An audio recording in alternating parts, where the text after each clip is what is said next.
Hello everyone, welcome to loser chemist. লুজার কেমিস্টের আরেকটি গুরুত্বপূর্ণ পর্বে তোমাদের প্রত্যেককে স্বাগত জানাই। আমরা অ্যাটমিক স্ট্রাকচার চ্যাপ্টারটি নিয়ে আলোচনা করছিলাম এবং আমাদের এই পর্বটি অ্যাটমিক স্ট্রাকচারের একদম অন্তিম পর্ব।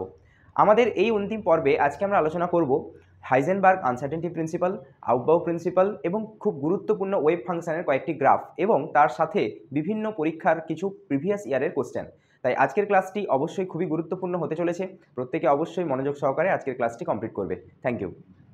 যেমনটা তোমরা ইন্ট্রোডাকশানে জানতে পারলে যে আজকে আমরা অ্যাটমিক স্ট্রাকচারের একদম শেষ পর্যায়ে পৌঁছে গেছি এবং আজকে আমাদের মেনলি যে আলোচনার বিষয় তার মধ্যে প্রথমেই রয়েছে দেখবে ইলেকট্রনিক কনফিগারেশন নির্ণয় করা, মানে সিম্পল কথা বলতে গেলে ইলেকট্রন বিন্যাস নির্ণয় আমরা আজকে শিখব।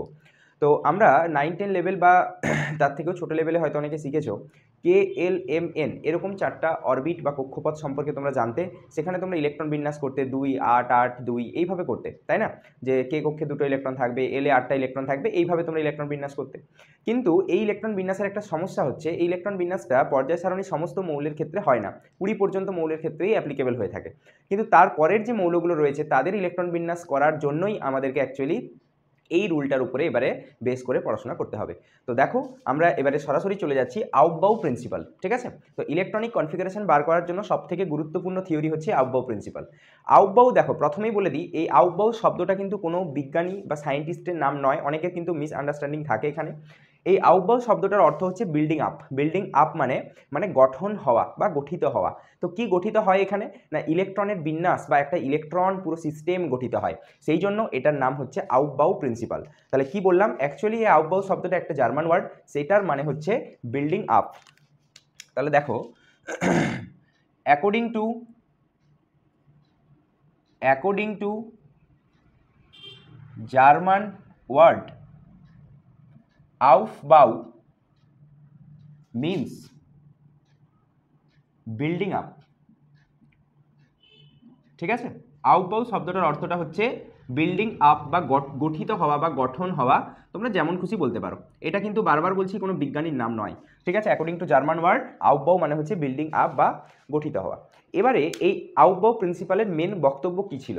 না আউটবাউ প্রিন্সিপাল বলল যে ইলেকট্রন যখন কক্ষপথে সাজানো হয় বা ইলেকট্রন যখন কক্ষপথে অ্যারেঞ্জড হয়, তখন এই ইলেকট্রনগুলো সাজানোর বা ইলেকট্রনগুলো যে অ্যারেঞ্জ হয়, এই অ্যারেঞ্জমেন্টের একটা নির্দিষ্ট টেকনিক বা একটা নির্দিষ্ট রুল আছে। কী রুল?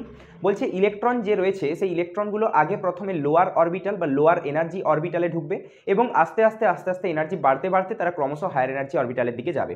তাহলে প্রথমে আগে ইলেকট্রন যে আসবে তারা সব থেকে লোয়ার এনার্জি অরবিটালে আসবে, তারপরে যে হায়ার এনার্জি অরবিটাল সেখানে ধীরে ধীরে ইলেকট্রনগুলো আস্তে ফিল আপ হবে।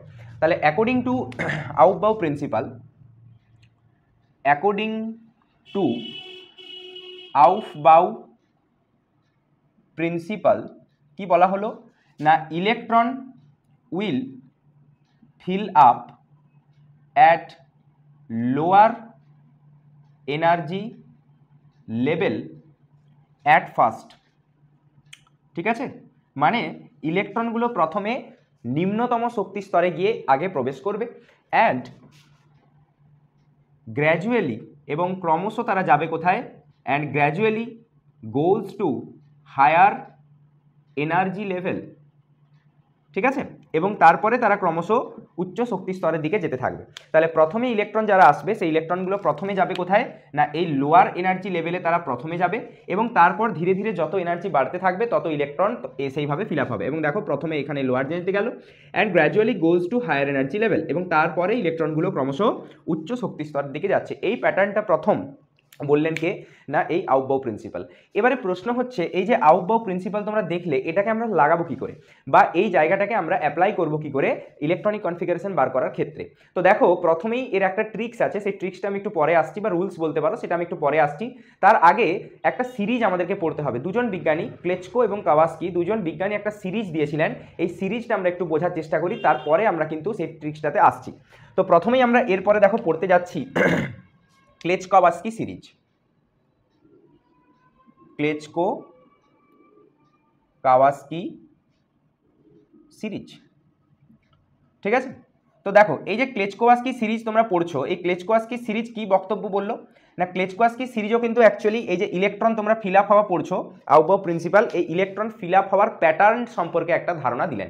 কীরকম প্যাটার্ন দেখো, প্রথমে ক্লেচকোয়াস্কি সিরিজ পড়লো যে ইলেকট্রন প্রথমে যাবে কোথায় 1s, ঠিক আছে। আগে প্রথমে তুমি কক্ষপথগুলো লিখে নাও, 2s এর পরে 2p, তারপরে 3s, তারপরে 3p, তারপরে 3d, তারপরে কি আছে 4s, তারপরে 4p, তারপরে 4d, তারপরে 4f, ঠিক আছে।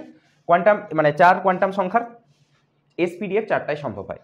এরপরে 5s, 5p, 5d, 5f, তারপরে 6s, 6p, 6d, 6f, তারপরে 7s, 7p, 7d, 7f।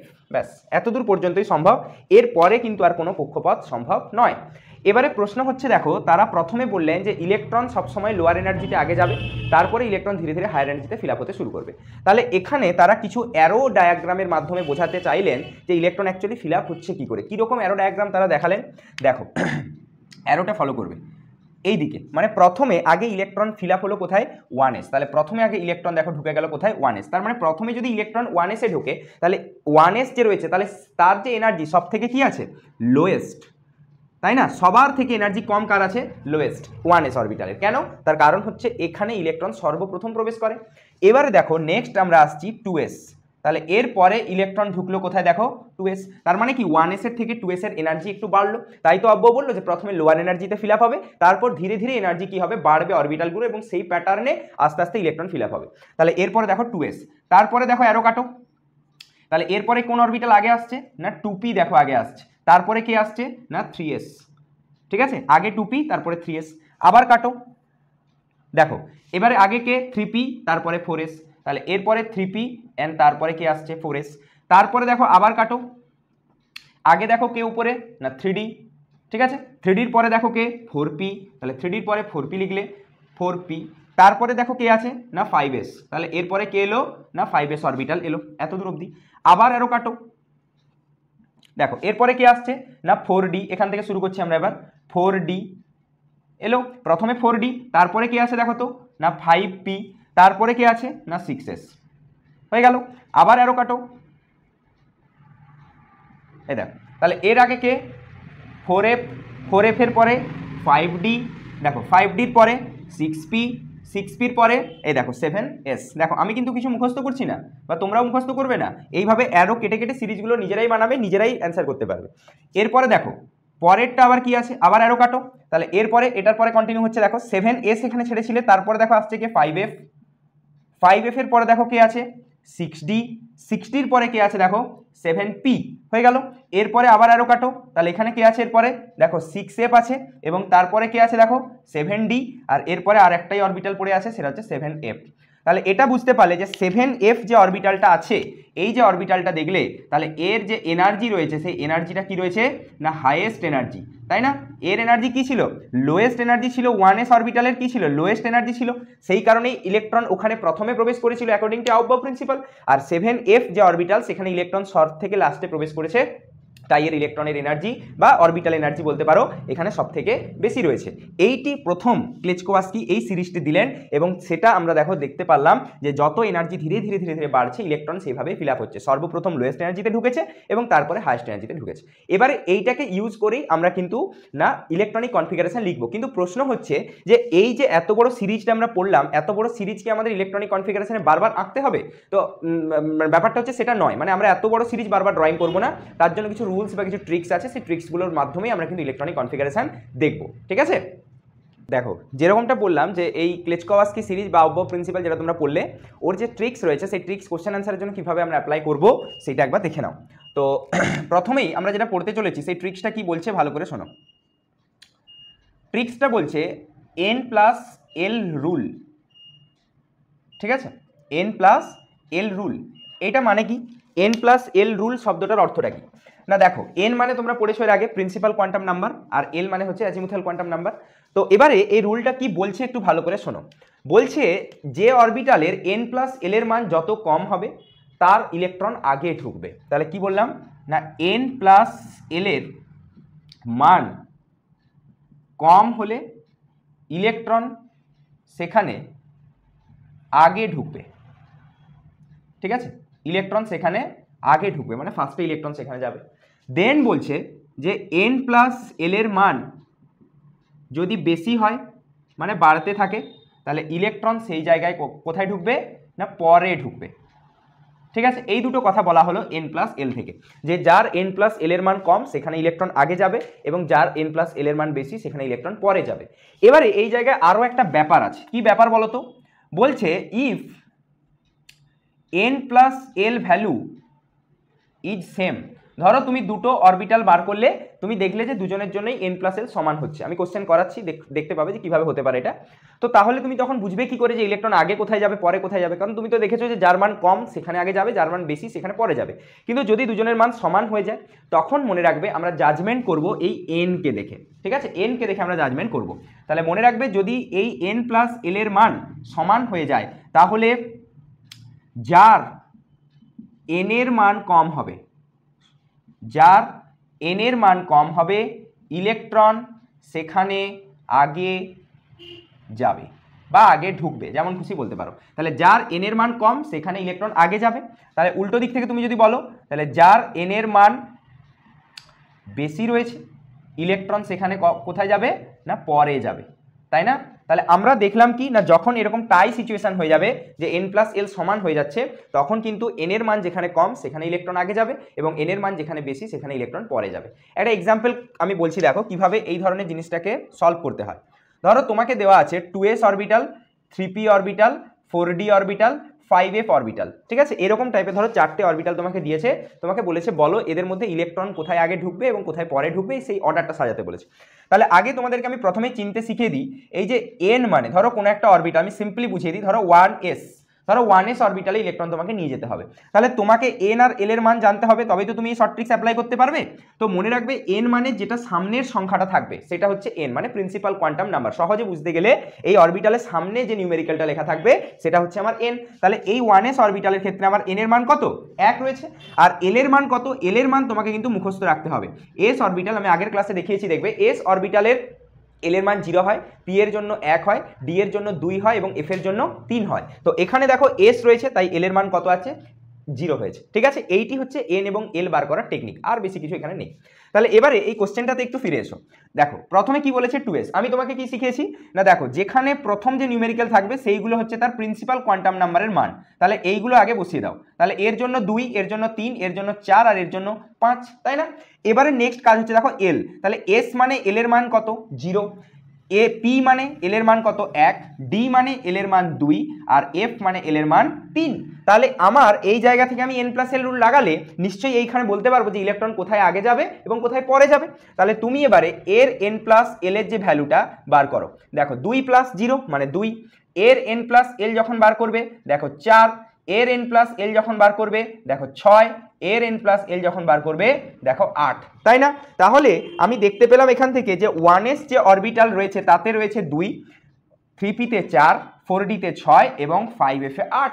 তার মানে আমরা এখানে শিখলাম কি, যার n প্লাস এল যত বেশি হবে ইলেকট্রন সেখানে পরে যাবে, যার n প্লাস এল যত কম হবে ইলেকট্রন সেখানে আগে যাবে। তাহলে এই কনসেপ্ট অনুযায়ী এখানে n প্লাস এল সব থেকে কম কার 2s এ, তাহলে 2s এ ইলেকট্রন কি হবে না আগে ফিল আপ হবে। তারপরে দেখো 4 মানে কি এর পরে যাবে কোন অরবিটালে 3p তে, তারপরে দেখো কে 6 তাহলে এর 3p এর পরে ইলেকট্রন যাবে কোথায় 4d তে, তারপরে দেখো 8 তারপরে ইলেকট্রন যাবে কোথায় 5f। ঠিক আছে, তাহলে এইটি ঠিক আছে, তোমরা যে কোনো কক্ষপথে নিয়ে এই রুলটা লাগাবে এবং এটাকে তোমরা ওই ক্লেচকোভাস্কি সিরিজে যে অর্ডারটা আমি লিখলাম ওই অর্ডারটার সাথে ম্যাচ করাবে, দেখবে প্রত্যেক জায়গায় কিন্তু এই অর্ডারটা ম্যাচ করে যাবে। ঠিক আছে, কিন্তু ওই অত বড় সিরিজ আমাদের বারবার করা সম্ভব নয় পরীক্ষাতে, সেই কারণে আমরা এই রুলটা দিয়ে সলভ করব। কিন্তু বারবার বলছি তুমি এই রুলে অ্যাপ্লাই করে ক্লেচকোভাস্কি সিরিজে কিন্তু এই রকম ফরম্যাট দেখে নেবে, সমস্ত অরবিটালের ক্ষেত্রেই কিন্তু অ্যান্সার ম্যাচ করবে। ঠিক আছে, গুরুত্বপূর্ণ পোর্শনে চলে এসেছি যে ইলেকট্রনিক কনফিগারেশন লিখবো কি করে। ঠিক আছে, দেখো আমরা প্রথমে 10টা অ্যাটম নিয়েছি, এখানে 1 থেকে 10 পর্যন্ত সিরিয়ালি লেখা আছে hydrogen, helium, lithium, beryllium, boron, carbon, nitrogen, oxygen, fluorine, neon. আমরা এদের কনফিগারেশন তোমরা ছোটবেলায় তো করেছো 2 1 1 এইসব করে করেছো, 2 1 2 8 এইসব করতে কে এলিমেন্ট দিয়ে, কিন্তু ওগুলো দিয়ে এখানে করবো না, আমরা এসপিডিএফ দিয়ে করবো। ঠিক আছে, তো তার জন্য তোমাকে প্রথমে আগে দুটো কথা মাথায় রাখতে হবে, যে এই যে এস অরবিটাল তার ম্যাক্সিমাম ইলেকট্রন কন্টেনিং ক্যাপাসিটি কত না 2। আমি আগের ক্লাসেও বলেছি তবু আরেকবার বলে দিলাম, পি অরবিটাল ম্যাক্সিমাম 6টা ইলেকট্রন রাখতে পারে, ডি অরবিটাল ম্যাক্সিমাম 10টা ইলেকট্রন রাখতে পারে এবং এফ অরবিটাল ম্যাক্সিমাম 14টা ইলেকট্রন রাখতে পারে। ঠিক আছে, এইটি হচ্ছে তাদের ম্যাক্সিমাম ইলেকট্রন কন্টেনের ক্যাপাসিটি। তাহলে এটা অনুযায়ী আমরা এবারে ইলেকট্রন বিন্যাসটাকে সাজাবো। কিভাবে সাজাবো দেখো না, দেখো হাইড্রোজেন রয়েছে 1, তাহলে 1 মানে তুমি জানো প্রথম যে কক্ষপথ রয়েছে সেইটা ইলেকট্রন কে ঢুকে না 1s কক্ষপথে ঢুকে। তাহলে 1s এবং ইলেকট্রনগুলোকে এরকম পাওয়ারে লিখতে হয়। ঠিক আছে, এই যে উপরে যে পাওয়ারের মতো করে লিখেছি এগুলো হচ্ছে ইলেকট্রনের সংখ্যা। তাহলে এটি হচ্ছে আমার হাইড্রোজেন অ্যাটমের জন্য। এবারে দেখো নেক্সট আসছে হিলিয়াম। তাহলে হিলিয়ামের জন্য কত লিখবে 1s2, কারণ s অরবিটাল দুটো ইলেকট্রন, যতক্ষণ না 2 হচ্ছে পরের মানে কক্ষপথের ইলেকট্রন যাবে না। এবার দেখো হয়ে গেল। এরপরে যখন লিথিয়াম 3 আসবে, দেখো তুমি এখানে 1s2 আর 1s3 তো লিখতে পারবে না, তাহলে পরবর্তী কক্ষ দেখবে কত আছে না 2s। তাহলে 2s এ কটা ইলেকট্রন চলে গেল? একটা। এরপরে দেখো বেরিলিয়াম, বেরিলিয়ামেরও তাই 1s2, এখানে কত 2s2, তাই না? কারণ যে কোনো s সেটা 1s হতে পারে, 2s হতে পারে, 3s 4s যে কেউ হতে পারে। s মানে সেখানে দুটোর বেশি ইলেকট্রন থাকা সম্ভব নয়। তাহলে 1s2 2s2 হলো। এরপরে নেক্সট দেখো 5 এ আছে বোরন। তাহলে বোরনের দেখো 1s2 2s2, এরপরে তুমি তো এখানে 2p 2s3 লিখতে পারবে না, এর পরের কক্ষপথে চলে যাবে ইলেকট্রন তখন 2p। তাহলে 2p তে ইলেকট্রন থাকবে একটা, হলো তাই না? দেখো তাহলে দুটো 4টাকে 5টা, দেখো বোরনের 5খানা ইলেকট্রন ছিল। ক্লিয়ার একদম। এবারে দেখো কার্বন, কার্বনের 6, তাহলে 1s2 2s2 2p 6, ঠিক করলাম। তারপর দেখো নাইট্রোজেনের 7, 1s2 2s2 2p 7 হয়েছে। সরি এখানে 2 হতো, এখানে 3, সরি ঠিক আছে, এখানে 3 হবে। এরপরে দেখো অক্সিজেন, অক্সিজেনের কত না 1s2 2s2 2p4। দেখো 2pর ইলেকট্রন ক্রমশ কিন্তু বাড়ছে, কেন বলো তো? কারণ p তো ম্যাক্সিমাম 6টা, তাহলে যতক্ষণ না 6 পূরণ হচ্ছে ও কিন্তু ইলেকট্রন গ্রহণ করতে থাকবে। এবারে গেল দেখো এটা 8 অক্সিজেন। এবারে এসো নিয়ন, তাহলে নিয়নের কত 1s2 2s2 2p5, এই দেখো 5 2 7 2 9, আর লাস্টে চলে এলো কে 1s2 2s2 2p6। ঠিক আছে, দেখো পুরো ফিল আপ হয়ে গেছে এখন 10টা ইলেকট্রন, তাই না? তাহলে এই যে কনফিগারেশন প্যাটার্ন দেখলে, এই কনফিগারেশন প্যাটার্ন কিন্তু আমরা কি মেনে চললাম? আউটবাউ মেনে চললাম। ঠিক আছে, এবারে এখানে একটা ছোট্ট কথা বলে দিই। এই যে দেখো আমরা এই জায়গায় এত বড় বড় কনফিগারেশনগুলো বারবার লিখছি, এরকম বারবার লিখবো না, আমরা একটু ছোট করে নেব। কিভাবে ছোট করবো দেখো, আমরা প্রত্যেকেই এই ইনার্ট গ্যাস যে কনফিগারেশনগুলো আছে না, ইনার্ট গ্যাস মানে নিষ্ক্রিয় গ্যাস, হিলিয়াম নিয়ন আর্গন, এদের কনফিগারেশনটাকে পুরোটা বারবার না লিখে তাদেরকে একটা ছোট্ট ফরম্যাটে লিখি, যাদেরকে আমরা বলি কোর। কি বলি? কোর। তাহলে দেখো এই যে এটা তো হিলিয়াম ছিল, তাহলে এই দেখো এই 1s2 1s2 1s2 1s2 1s2 1s2 1s2 বারবার কমন আছে, তাই এই বারবার এই পার্টটাকে কমন না লিখে আমরা কি করব না এখান থেকে কোর লাগিয়ে দিব। তাহলে এইটা হচ্ছে কোর, থার্ড ব্র্যাকেটের মধ্যে হিলিয়াম, এরকম থার্ড ব্র্যাকেটের মধ্যে নিয়নও হতে পারে, আমি দেখাচ্ছি একটু পরে। তাহলে এই যে কোরটা লাগালে এই কোরটা বুঝিয়ে দিচ্ছে যে এটা হিলিয়ামেরই কনফিগারেশন 1s2 আছে, তাহলে এটা হিলিয়াম কোর। তাহলে পরেরটা বলো কত হতে পারে? 1s2 তো তুমি কমন নিলে, তাহলে বাকি পড়ে থাকলো কত 2s1, এই যে তারপরেরটাই কত হতে পারে? হিলিয়াম কোর 2s2, তাই না? তারপরেরটা কত হতে পারে না হিলিয়াম কোর 2s2 2p1, কারণ এটা তো কমন নিয়েছো তুমি। তারপরে কি হতে পারে? হিলিয়াম কোর 2s2 2p2, এরকম করে করে কন্টিনিউ চলবে একই রকম। আমি লাস্টেরটা একদম লিখে দিচ্ছি যেহেতু একই রকম আছে, তাই হিলিয়াম কোর, এটা হিলিয়াম কোর 2s2 2p6।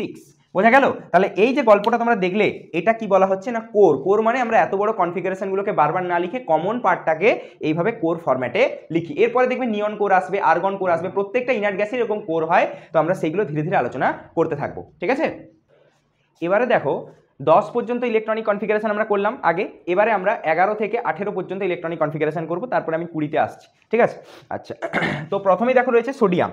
তো আমি তোমাকে মনে করাই যে সোডিয়াম মানে 11, তাহলে 11 মানে নিশ্চয়ই 10-এর পরে একটা ইলেকট্রন ঢুকবে। তাহলে 10-এ তুমি লাস্টে ছেড়ে এসেছিলে কাকে না? ছেড়ে এসেছিলে নিয়নকে। তাহলে নিয়নের যে কনফিগারেশনটা সেইটা একবার খেয়াল করো, কীরকম ছিল নিয়নের কনফিগারেশন না 1s2 2s2 2p6, এটাই তো নিয়নের কনফিগারেশন ছিল। তাহলে এর পরে তোমাকে এবারে ইলেকট্রন ফিল আপ করতে হবে, কারণ এতদূর পর্যন্ত তুমি শিখে এসেছিলে। তাহলে এবারে যখন তুমি সোডিয়ামে আসলে, এটা কত এলো না 1s2 2s2 2p6, 10 তো তোমাকে করতেই হবে। দেখবে 2pর পরের কক্ষপথ আছে 3s, তাহলে 3s এবার একটা ইলেকট্রন ঢুকতে শুরু করলো। এরপরে একই রকম magnesium 1s2 2s2 2p6 3s2, ঠিক আছে। তারপরে দেখো aluminium 1s2 2s2 2p6 3s2, ঠিক আছে। এরপরে দেখো এই জায়গায় 3s3 লিখতে পারবে না, কেন বলো তো? কারণ s তো ম্যাক্সিমাম দুটোই রাখতে পারে। তাহলে এর পরের কক্ষপথ কে আছে না 3p, সেখানে একটা ইলেকট্রন চলে গেল। কাউন্ট করতে পারো 6 2 8 2 10 2 12 13 ইলেকট্রন ম্যাচ করে যাবে। এরপরে 1s2 2s2 2p6 3s2 3p2, কারণ p তো এখন 6টা রাখতে পারে, তো 6 অবধি চলবে এখন। তাহলে 1s2 2s2 2p6 3s2 3p3, কটা হয়েছে দেখো তো? 3 2 5 আর আগে 10 15টা, মানে ফসফরাসে চলছি আমরা এখন। এরপরে দেখো sulphur 1s2 2s2 2p6 3s2 3p4, এটা গেল সালফার। এরপরে দেখো chlorine 1s2 2s2 2p6 3s2 3p5 হলো, এটা ক্লোরিন। আর লাস্টে কে রয়েছে argon 1s2 2s2 2p6 3s2 3p6, দেখে নাও 6 2 8 আর আগে 10 18 আর্গন থাকে। তাহলে এই যে কনফিগারেশনগুলো দেখলে, এই কনফিগারেশনগুলো 11 থেকে 18 পর্যন্ত মৌলের ক্ষেত্রে হয়ে থাকে। এবারে দেখো এই জায়গাতেও কিন্তু সেই রকম কমন পার্ট রয়েছে ইলেকট্রনিক কনফিগারেশন, যেরকম আমি আগে হিলিয়াম কোর বললাম, এখানেও রয়েছে। দেখো কোন পার্টটা দেখো তো, এই পুরো পার্টটা দেখো সব জায়গায় রিপিটেড আছে 1s2 2s2 2p6 1s2 2s2 2p6, দেখো প্রত্যেক জায়গায় এই পার্টটা কিন্তু রিপিট আছে। তাহলে এই পার্টটাকে আমরা বারবার না লিখে এই জায়গায় কি লাগাই এবার বলো তো, না নিয়ন কোর লাগাই এবার, ঠিক আছে, নিয়ন কোর 3s1। কথাটা বুঝতে পারলে? কারণ এইটা তো পুরোটাই নিয়নের কনফিগারেশন, এই যে দেখো নিয়নের কনফিগারেশন 1s2 2s2 2p6, তাই নিয়ন কোরের পরে আমরা কত লাগাবো এখানে 3s1। এরকম ভাবে কন্টিনিউ, এর জন্য তুমি লিখবে, এর জন্য লিখবে, এর জন্য লিখবে, এর জন্য লিখবে, যে কোনো একটা। ধরো আমি এখানে একটা দেখিয়ে দিলাম, ধরো নিয়ন কোর এখানে 3s2 3p4, তাই না? তাহলে এতদূর তো কমন, তারপরের পার্টটা তো তোমাকে লিখতে হবে। এই দেখো, তাহলে আমরা বারবার কি করি না লিখে আরেকটা হয়তো লিখে দিলাম, ধরো এখানে নিয়ন কোর, ধরো এখানে 3s2, এখানে ধরো 3p2, তার মানে এই পার্টটাকে আমরা বারবার রিপিট না করে এরকম নিয়ন কোর দিয়ে লিখে থাকি, যাতে আমাদের লিখতে সুবিধা হয়ে থাকে, ঠিক আছে? এইটি হচ্ছে 11 থেকে 18। এরপরে নেক্সট 19 এবং 20, এই দুটো মৌল নিয়ে আমরা এখানে ডিসকাশন করে নেব। দেখো 19-এ কে রয়েছে পটাশিয়াম, আর 20-তে কে রয়েছে না ক্যালসিয়াম, এরা দুজন রয়েছে। এদের কনফিগারেশন এবার আমরা আলোচনা করতে চলে এসেছি। তো দেখো যদি তোমাকে 19 বলে, তাহলে 19 মানে নিশ্চয়ই 18-র পরে একটা ইলেকট্রন আসবে, তাই না? তাহলে দেখো 18-র পরে ইলেকট্রন কি হবে, 1s2 2s2 2p6 3s2 3p6। এবার তোমার মনে হতে পারে যে স্যার এখানে 3d তো নিশ্চয়ই পরের কক্ষ, কারণ তোমরা দেখছো 1s এর পরে 2s, 2s এর পরে 2p, 2pর পরে 3s, 3s এর পরে 3p, তাহলে এরপরে 3d অপশন আসা উচিত। কিন্তু ইলেকট্রন এখানে 3d-তে না গিয়ে তারপরের কক্ষপথ 4s-এ ঢুকে। কেন? তার কারণ তোমরা একটু আগেই পড়লে যে তোমরা যদি 3d কক্ষপথের n+l এর মান দেখো, দেখবে এর n+l হবে 3+2, তাই না? মানে 5। কেন? কারণ এইটা হচ্ছে n আর d এর জন্য l এর মান কত হয়, 2 হয়, তাহলে 5। কিন্তু 4s কক্ষপথে দেখো তো কত আছে, 4+0 মানে 4। তোমরা যদি এটাকে ক্লেচকাওয়াস্কি সিরিজেও ম্যাচ করাও, দেখবে আগে ইলেকট্রন 4s1-এ ঢুকবে এবং তারপরে ইলেকট্রন 3d-তে যাবে। তাহলে এখানে এরপরে এতদূর অবধি তো কমন পার্ট ছিল, এতদূর অবধি যে তুমি কনফিগারেশনটা দেখলে, এই কনফিগারেশনটা কার ছিল, আর্গনের ছিল, তাই না? এটাই তো তুমি আর্গনের করে নিলে 1s2 2s2 2p6 3s2 3p6। তারপরে তুমি এবার ইলেকট্রন 3d-তে না দিয়ে 4s-এ যাবে, বিকজ n+l দেখাচ্ছে যে এখানে 3d-র এনার্জি যেটা সেটা কিন্তু 4s-এর থেকে বেশি, তাই 4s-এর এনার্জি কম থাকার কারণে ইলেকট্রন আগে যাবে কোথায়, 4s। এবারে তাহলে এসো লাস্টে ক্যালসিয়ামে 1s2 2s2 2p6 3s2 3p6 4s2, কারণ s অরবিটাল দুটো রাখতে পারে, তাহলে 2 পর্যন্ত কিন্তু এখানেও ইলেকট্রন ফিল আপ হবে। এবারে তোমরা কি করতে পারো, যে এই পার্টটা তো আর্গনের ইলেকট্রন বিন্যাস শো করে, তাহলে একে তোমরা এরকম শর্টেও লিখতে পারো যে আর্গন কোর তারপরে 4s1। কার জন্য লিখতে পারো, পটাশিয়ামের জন্য। আর ক্যালসিয়ামের জন্য তোমরা লিখতে পারো এটাকে আর্গন কোর 4s2, ঠিক আছে? তাহলে এত বড় কনফিগারেশনটা দেখো এইটুকু কোর এরিয়ার মধ্যে চলে এলো। এইটাকে আমরা বললাম কি না ইলেকট্রনিক কনফিগারেশন। 1 থেকে 20 পর্যন্ত মৌলের এবার শিখলাম। এরপরে দেখবে আমরা শিখবো না প্রথম যে ট্রানজিশন সিরিজ, মানে প্রথম যে সন্ধিগত মৌলগুলো আছে 21 থেকে পরমাণু ক্রমাঙ্ক 30 পর্যন্ত, আমরা তাদের এবার ইলেকট্রনিক কনফিগারেশন শিখতে চলবো, ঠিক আছে? দেখো এই জায়গাটা ভালো করে নোট ডাউন করবে, এরপরে আমরা ট্রানজিশন এলিমেন্টগুলোর জন্য আসছি। দেখো এবারে দেখো নেক্সট আমরা প্রথম যে সন্ধিগত সারি রয়েছে, সেই প্রথম সন্ধিগত সারি ইলেকট্রন বিন্যাস নিয়ে আলোচনা করতে চলেছি। যেমনটা তোমরা দেখতে পাচ্ছ, প্রথম সন্ধিগত সারি 21 থেকে 30, আগে দেখলে 20 পর্যন্ত আমরা করে এলাম ক্যালসিয়াম পর্যন্ত। এবারে আমাদের 21 থেকে 30 পর্যন্ত ইলেকট্রনিক কনফিগারেশন আলোচনা করতে হবে, যে এদের ইলেকট্রনিক কনফিগারেশন কিভাবে হয়ে থাকে। এই জায়গাটা খুব গুরুত্বপূর্ণ, তাই একটু মন দিয়ে জায়গাটা শুনতে থাকবে। এই যে অ্যাটমিক নাম্বার 21 থেকে 30, প্রথমে এদের কিন্তু আগে নাম জানতে হবে। তোমরা 20 অবধি জানো, কিন্তু 21 থেকে 30 কিন্তু আমাদেরকে এবার নতুন নতুন মৌলের সাথে ডিল করতে হবে। তো যেটা প্রথমেই রয়েছে, এইটা প্রথমেই 21-এ থাকে কে না স্ক্যান্ডিয়াম থাকে, স্ক্যান্ডিয়ামের সংকেত হচ্ছে Sc, ঠিক আছে? তারপরে 22-এ কে থাকে না 22-এ থাকে টাইটেনিয়াম, ঠিক আছে? এটাকে বলা হয় Ti, হলো টাইটেনিয়াম। তারপরে আছে 23-এ ভ্যানাডিয়াম, ঠিক আছে? এই মেটালটার সাথে তোমরা পরিচিত অনেকেই, ক্লাস 10-এ তোমরা পড়তে সালফিউরিক অ্যাসিডের স্পর্শ পদ্ধতি, সেখানে দেখবে ভ্যানাডিয়াম পেন্টঅক্সাইড বলে একটা অনুঘটক তোমরা পড়তে বা শিখেছো, সেই ভ্যানাডিয়াম হচ্ছে এটাই, ভি তার সংকেত। এবারে দেখো 24-এ রয়েছে ক্রোমিয়াম, এর সংকেত হচ্ছে Cr। এরপরে রয়েছে 25-এ রয়েছে কে না ম্যাঙ্গানিজ, এর সংকেত হচ্ছে Mn। খেয়াল রাখবে ম্যাঙ্গানিজের সংকেত Mn, ম্যাগনেসিয়ামের Mg। এরপরে আসছি 26-এ আছে ফেরাস, বা ফেরাস না লিখে এই জায়গায় আয়রন করে দাও তো, কারণ আমরা ওই যোজ্যতার ফরম্যাটে এখন আসছি না, ওটা পরে আসবো, ঠিক আছে। তো এটাকে আপাতত আয়রন করে দাও।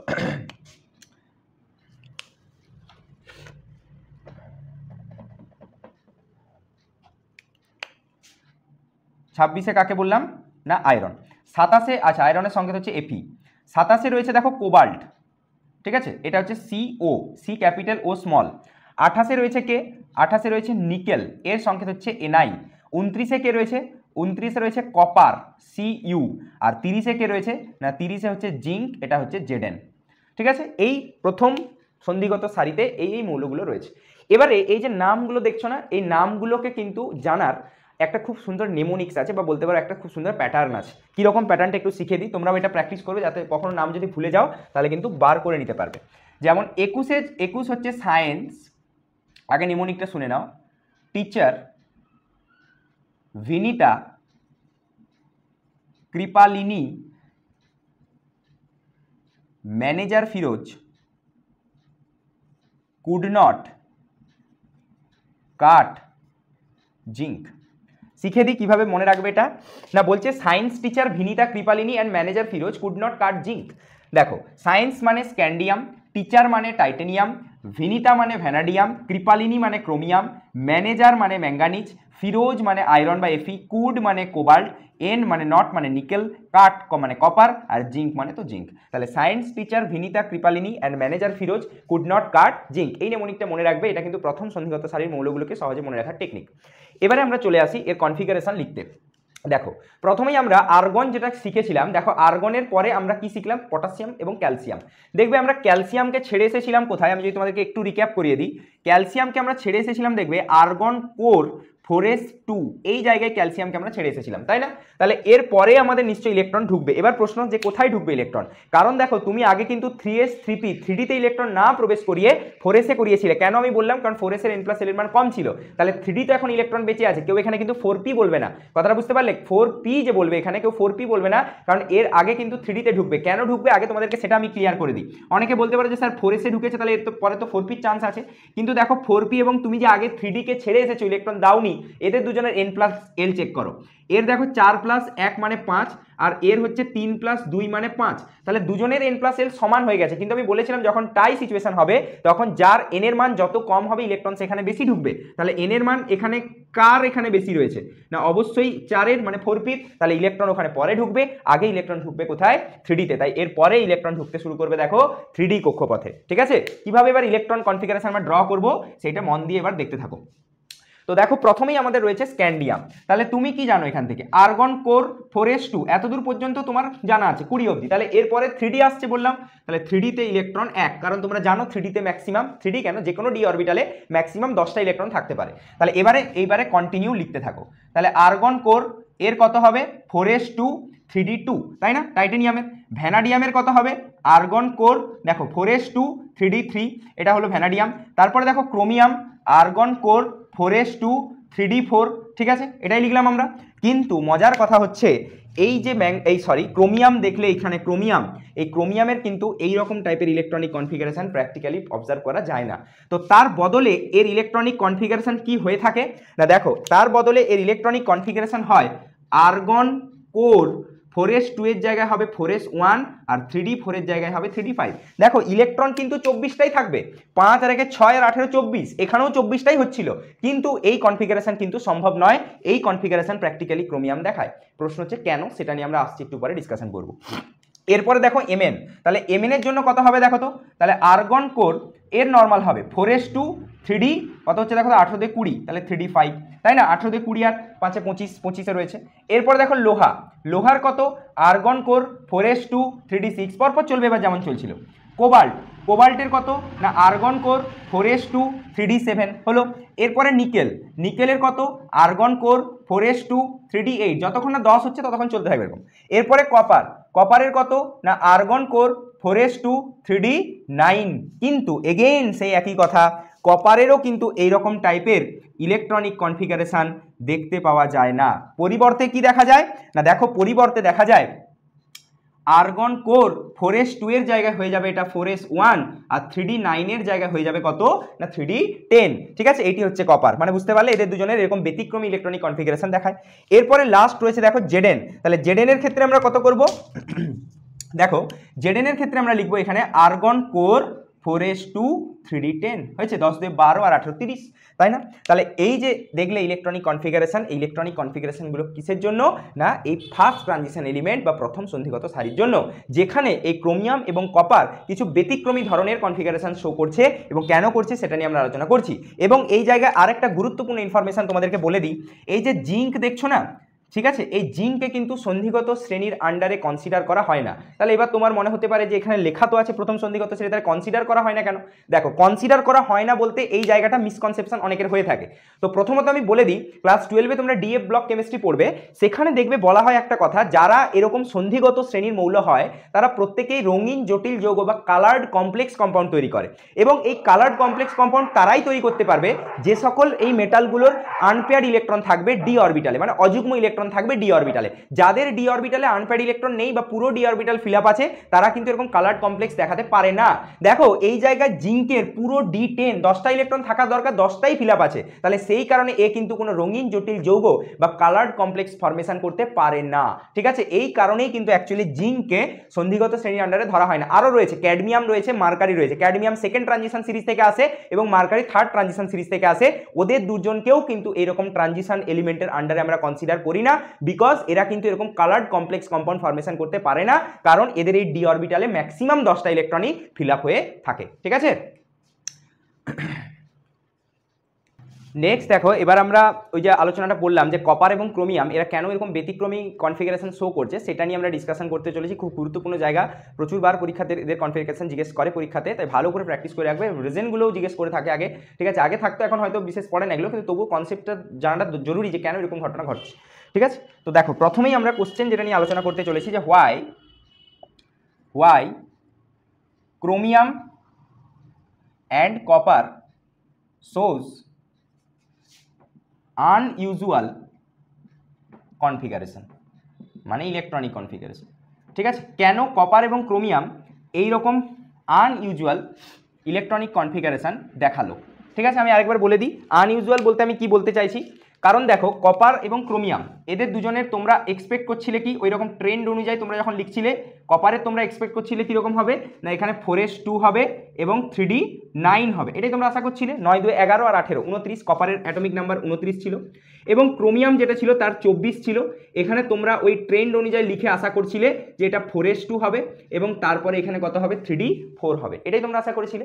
কিন্তু এই ধরনের যে কনফিগারেশন তোমরা দেখলে, আমি বারবার বলে দিলাম যে এই কনফিগারেশন কিন্তু হলো না, ভুল হয়ে গেল, তাই না? তাহলে এটাও হয়নি, এই কনফিগারেশনও সম্ভব নয়, এই কনফিগারেশনও সম্ভব নয়। তাহলে এবার আমাদের ডিসকাশন এটা নিয়েই যে কেন এই ধরনের কনফিগারেশন কপার এবং ক্রোমিয়াম দেখাতে পারলো না।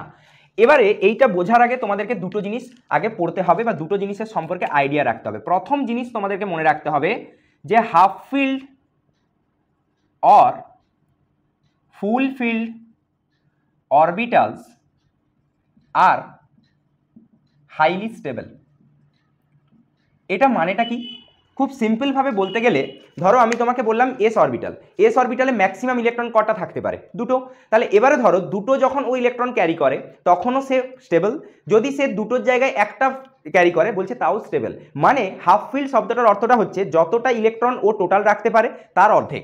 যদি সে পুরো ইলেকট্রন রাখতে পারে তাহলেও সে স্টেবল হবে, যদি সে তার অর্ধেকও রাখে তবু স্টেবল। যেমন ধরো পি এর ম্যাক্সিমাম ইলেকট্রন কটা থাকে? 6টা, তো 6টাও যদি রাখে তবুও সে স্টেবল হবে, এবং যদি সে তার অর্ধেক 3টে রাখে মানে হাফ ফিল্ড অবস্থায় থাকে তাহলেও স্টেবল হবে। তাহলে বলছে হাফ ফিল্ড এবং ফুল ফিল্ড এই দুটো সিচুয়েশনের অরবিটাল স্টেবিলিটি অনেক বাড়ে।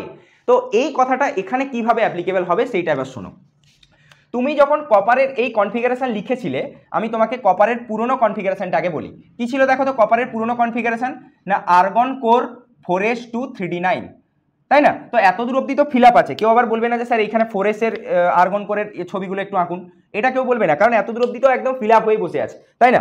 এবারে দেখো এই জায়গায় ইলেকট্রন কিভাবে আমরা ড্রয়িং করছি। এইটা আমার কি কক্ষ বলো তো? 3d কক্ষ। কটা ইলেকট্রন আছে? একটা, দুটো ইলেকট্রন আগে এরকম সিঙ্গেল স্পিনে ফিল আপ হয়, ঠিক আছে, তারপর এরকম পেয়ার্ড হবে। দেখো ঠিক করলাম, 9টা ইলেকট্রন এসছে না আসেনি, এসছে। আর এখান থেকে দেখো তো 4s এ কটা ইলেকট্রন আছে না, দুটো, এটা তোমার 4s কক্ষপথ, আর্গন তো পুরো ফিল আপ হয়ে বসে আছে। ঠিক আছে, ইলেকট্রন আগে এরকম একই স্পিনে যাবে, তারপরে অপোজিট স্পিনে যাবে। আমি আগের দিন দেখেছি স্পিন কোয়ান্টাম নাম্বারে বলেছিলাম যে ইলেকট্রন আইদার প্লাস আপ নয়তো মাইনাস আপ, এইভাবে ওরিয়েন্টেশন করে, স্পিন আপ স্পিন ডাউন এইভাবে। এবারে প্রশ্ন হচ্ছে এই যে ইলেকট্রনিক কনফিগারেশন দেখলে তোমার এখানে মনে হতে পারে যে স্যার এখান থেকে 4s যে অরবিটাল সে তো ফুল ফিল্ড আছে, তাই না? কিন্তু দেখো 3D অরবিটাল কিন্তু এখানে ফুলফিল্ড নেই এবং এ হাফ ফিল্ডও নেই। ফুলফিল্ড হতে গেলে তো ডিতে ম্যাক্সিমাম 10টা ইলেকট্রন থাকতে হবে, তাহলে তবে সে স্টেবল হতে পারবে, কিন্তু এ তো সেটাও বুঝছে না। দ্বিতীয়ত হাফ ফিল্ডও নয়, 9টা ইলেকট্রন তো হাফ ফিল্ড নয়, 10-এর হাফ ফিল্ড হলে কত, 5টা। তাহলে এই যে অরবিটাল এ এখন কি অবস্থায় বসে আছে বলো তো, আনস্টেবল। ঠিক আছে, এ স্টেবল কিন্তু এ আনস্টেবল। তখন এই এস অরবিটাল থেকে একটা ইলেকট্রন জাম্প করে এই রকম চলে যাবে ডি অরবিটালে।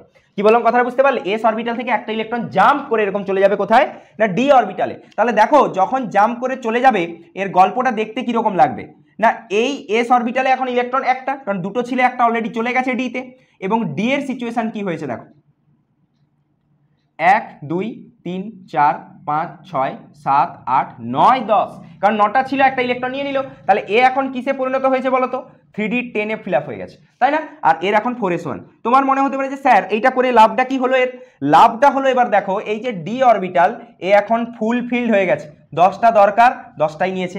আর এই এস অরবিটাল এ এখন কি হয়ে গেছে না, হাফ ফিল্ড হয়ে গেছে। দেখো হাফ ফিল্ড এবং ফুল ফিল্ড দুজনেই তো স্টেবল ছিল, প্রথম ক্ষেত্রে একজন স্টেবল একজন আনস্টেবল ছিল, তো এদের মধ্যে কি হলো এবার আন্ডারস্ট্যান্ডিং হলো, এরা বললো ঠিক আছে আমরা দুজনেই স্টেবিলিটি চাইছি বা দুজনেই স্টেবিলিটি নেব।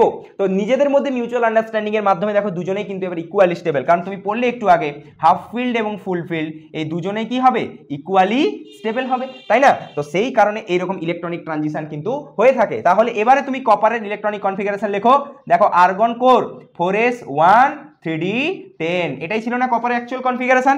এই রকম সিচুয়েশন কিছু এখানে ঘটে থাকে। ঠিক আছে, এবারে কপারটা যদি বুঝে যাও তাহলে ক্রোমিয়ামটা বুঝতে পারবে। দেখো ঠিক আছে, এটা কপারের ক্ষেত্রে হলো, এবার আমি দেখো ক্রোমিয়ামের ক্ষেত্রে আসছি। এইদিকে ধরো ক্রোমিয়াম রয়েছে, ঠিক আছে, তাহলে ক্রোমিয়ামের ক্ষেত্রে এটা কপার ছিল। ক্রোমিয়ামের ক্ষেত্রে ইলেকট্রনিক কনফিগারেশন কত বলা আছে, 4s to 3D 4। তাহলে তুমি এখানে 4s কক্ষপথটাকে একবার ড্রয়িং করো, এটা তোমার 4s কক্ষপথ, আর এখান থেকে তোমার 3D কে আরেকবার ড্রয়িং করো, 1 2 3 4, কটা ইলেকট্রন আছে দেখো তো, 4টে ইলেকট্রন বসে আছে 3D তে, তাহলে 1 2 3 4, এইটা তোমার 3D। এবারে ভালো করে দেখো এইখানে 4s অরবিটালের ইলেকট্রন দুটো রাখার কথা, দুটোই ফিল আপ আছে, মানে ফুলফিল ও স্টেবল।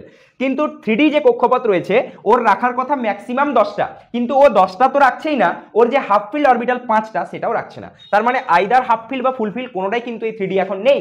এখন আবার এদের মধ্যে এরকম মিউচুয়াল আন্ডারস্ট্যান্ডিং হলো এবং এই এস থেকে একটা ইলেকট্রন জাম্প করে গেল কোথায় না, এইরকম ডি অরবিটালে। তাহলে দেখো যখন জাম্প করে গেল সিচুয়েশনটা কি দাঁড়ালো না, এসে এখন ইলেকট্রন একটা রয়েছে এবং ডি তে দেখো ইলেকট্রন কটা হয়েছে, 1 2 3 4, এই তো ছিল অলরেডি, এবং দেখো একটা ইলেকট্রন কিন্তু ও এস থেকে নিয়ে এলো, তাই না? তার মানে দেখো এই যে দুটো অরবিটালই দেখলে, এই দুটো অরবিটালই কিন্তু এখন হাফ ফিল্ড হয়ে গেছে, দুজনেই এখন হাফ ফিল্ড। তাহলে তোমরা তো পড়লে যে হাফ ফিল্ড এবং ফুল ফিল্ড দুজনেই স্টেবল হতে পারে, তার মানে প্রথম অবস্থায় একজন আনস্টেবল একজন স্টেবল ছিল, কিন্তু দেখো এই ইলেকট্রন ট্রানজিশনের পরে দুটো অরবিটালি ইকুয়ালি স্টেবল হয়ে গেল। তাহলে অবশ্যই এই ফেনোমেনা ক্রোমিয়াম ঘটাতে চাইবে বা তার এনার্জি স্টেট ঘটাতে চাইবে, সেই কারণেই দেখো এইখান থেকে ক্রোমিয়ামের যে ইলেকট্রন বিন্যাস সেইটা কত হয়ে গেল না, আর্গন কোর 4s1 3D 5। ঠিক আছে, এটি হচ্ছে কপারের কনফিগারেশন আর এটি হচ্ছে ক্রোমিয়ামের কনফিগারেশন। তাহলে যেটা ইউজুয়ালি হওয়ার কথা ছিল সেই ঘটনাটা কিন্তু এখানে ঘটলো না।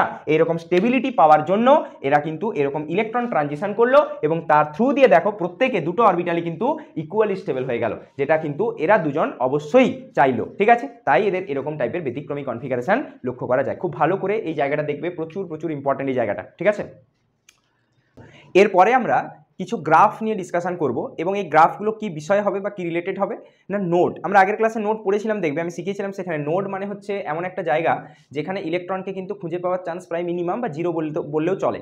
তো সেই নোড নিয়ে আজকে আমাদের ক্যালকুলেশন চলবে যে গ্রাফে আমরা এই নোডগুলোকে রিপ্রেজেন্ট করব কি করে। ঠিক আছে, তো আমরা প্রথমেই আগে নোড কত রকম হয় সেটাকে একটু দেখে নিই। দেখো নোড অ্যাকচুয়ালি 3 রকম টাইপের হয়ে থাকে। ঠিক আছে, তো প্রথমেই যে নোডটা আমরা বলবো এটা হচ্ছে রেডিয়াল নোড হয়েছে। নেক্সট আমরা পড়বো হচ্ছে দেখো অ্যাঙ্গুলার নোড। ঠিক আছে, আর এরপরে আসবো আমরা টোটাল নোড, মানে এটা অ্যাকচুয়ালি কোনো নোড নয়, এই দুটোরই যোগফল বলতে পারো। তো তো যাই হোক, রেডিয়াল নোড যেটা আমাদেরকে এবারে নোডের সংখ্যা, পরীক্ষাতে ডাইরেক্টলি কিন্তু নোডের সংখ্যাও জিজ্ঞেস করতে পারে বা কখনো গ্রাফ দিয়েও তোমাকে কোশ্চেন জিজ্ঞাসা করতে পারে। তো রেডিয়াল নোডের যে ফর্মুলা সেটা মনে রাখবো আমরা n minus L minus one. N মানে প্রিন্সিপাল কোয়ান্টাম নাম্বার, এল মানে অ্যাজিমুথাল, আর ওয়ান তো একটা সংখ্যা জানোই। এবারে হচ্ছে angular momentum, sorry angular node কত, অ্যাঙ্গুলার নোড হচ্ছে এল মানে অনলি অ্যাজিমুথাল, আর এর সংখ্যাটা কত দেখো n মাইনাস এইটা প্লাস এল, মানে দুটো নোডকে যোগ করে দাও, দেখো এটা কেটে গেল, তাহলে আলটিমেট পড়ে আছে কত n মাইনাস ওয়ান।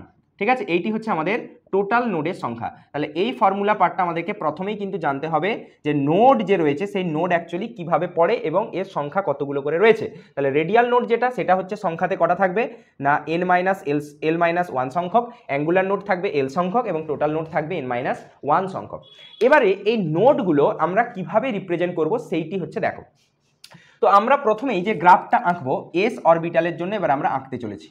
ঠিক আছে, আমরা এস অরবিটালের জন্য এবার গ্রাফ আঁকতে চলেছি, এদিকেও আমরা এস অরবিটালের জন্য আঁকতে চলেছি। ঠিক আছে, দু রকম টাইপের গ্রাফ আমরা এখানে ড্রয়িং করব।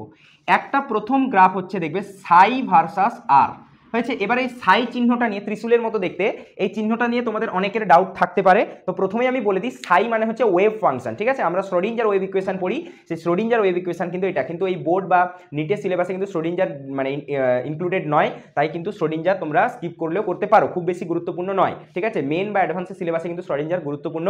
আমি যখন মেন বা অ্যাডভান্সের পিওয়াইকিউ করাবো দেখবে তখন এই প্রবলেমগুলো অবশ্যই সেখানে দেওয়া হবে। তো সাই ভার্সাস আর যেটা রয়েছে, সেই সাই ভার্সাস আর মানে হচ্ছে রেডিয়াস। ঠিক আছে, একটা অরবিটের রেডিয়াস থাকে, তো এটা ওয়েভ ফাংশন এবং এটা রেডিয়াস। তো দেখো আমরা কোন কোন অরবিটালের জন্য প্রথমে আঁকবো না, আমরা এখানে 1s অরবিটালের জন্য আঁকবো, 2s অরবিটালের জন্য আঁকবো, 3s অরবিটালের জন্য আঁকবো এবং 4s, আরও হতে পারে। আমরা এই চারটার জন্য আঁকবো এবং চারটার জন্য আমরা বুঝে যাব যে গ্রাফ অ্যাকচুয়ালি কি গল্প এখানে করে। দেখো, তো প্রথমেই অ্যাক্সিস ড্রয়িং করো আগে, যে কীরকম টাইপের অ্যাক্সিস এখানে হয়ে থাকে। ঠিক আছে, এইটি ধরো তোমার সাই আর এইটা তোমার আর। ঠিক আছে, প্রত্যেকটার ক্ষেত্রে ড্রয়িং করে নাও। এইটা তোমার আগে সাই আর এটা তোমার আর, তারপরে এর ক্ষেত্রে ড্রয়িং করে নাও, এটা তোমার সাই আর এটা তোমার আর। আর এদিকে ফরেস্টটাকে, আচ্ছা ফরেস্টটা এখন বাদ দাও তো, 3s অবধি থাক, ফরেস্ট আমি পরে দেখাচ্ছি। হলো, তো এবারে দেখো এই সাই ভার্সেস আর তোমাকে প্লট করতে হবে। তো প্রথমেই আগে যে ক্যালকুলেশনটা করবে সেটা হচ্ছে নোড। এই প্রত্যেকটা অরবিটালের নোড কটা করে রয়েছে, রেডিয়াল নোডেই আমরা ক্যালকুলেশন করি। দেখো এর ক্ষেত্রে নোডের সংখ্যা হচ্ছে 0। কেন বলো তো, কারণ 1 minus 1 minus 0, n minus L minus 1, তো তাহলে n কত 1। আবার দেখো এস এর জন্য এল এর মান 0 মাইনাস 1 মানে 1 মাইনাস 1 মানে কত আলটিমেট 0, তাহলে এই জায়গায় কোনো নোড কিন্তু অ্যাকচুয়ালি পড়বে না। তাহলে নোড যদি না পড়ে, গ্রাফের নেচারটা একটু মনে রাখবে, প্রথম পার্টটা মনে রাখতে হবে। প্রথম যে গ্রাফগুলো আমি করবো দেখবে প্রথম অরবিটালের জন্য, তার নেচারগুলো মনে রাখতে হবে। এই যে গ্রাফটা পড়লে দেখো, এই গ্রাফটা কিরকম টাইপের তোমরা জানো, রেক্ট্যাঙ্গুলার হাইপারবোলা, বা যাকে বাংলাতে তোমরা বলো সমপরা বৃত্ত, সেরকম টাইপের দেখতে। এরপরে দেখো গ্রাফের নেচার কিভাবে হবে। এখানে নোড ক্যালকুলেট করো, দেখো নোডের সংখ্যা এখানে 1, কেন বলো তো 2s আছে, তাহলে 2 মাইনাস 0 মাইনাস 1 মানে নোড একটা।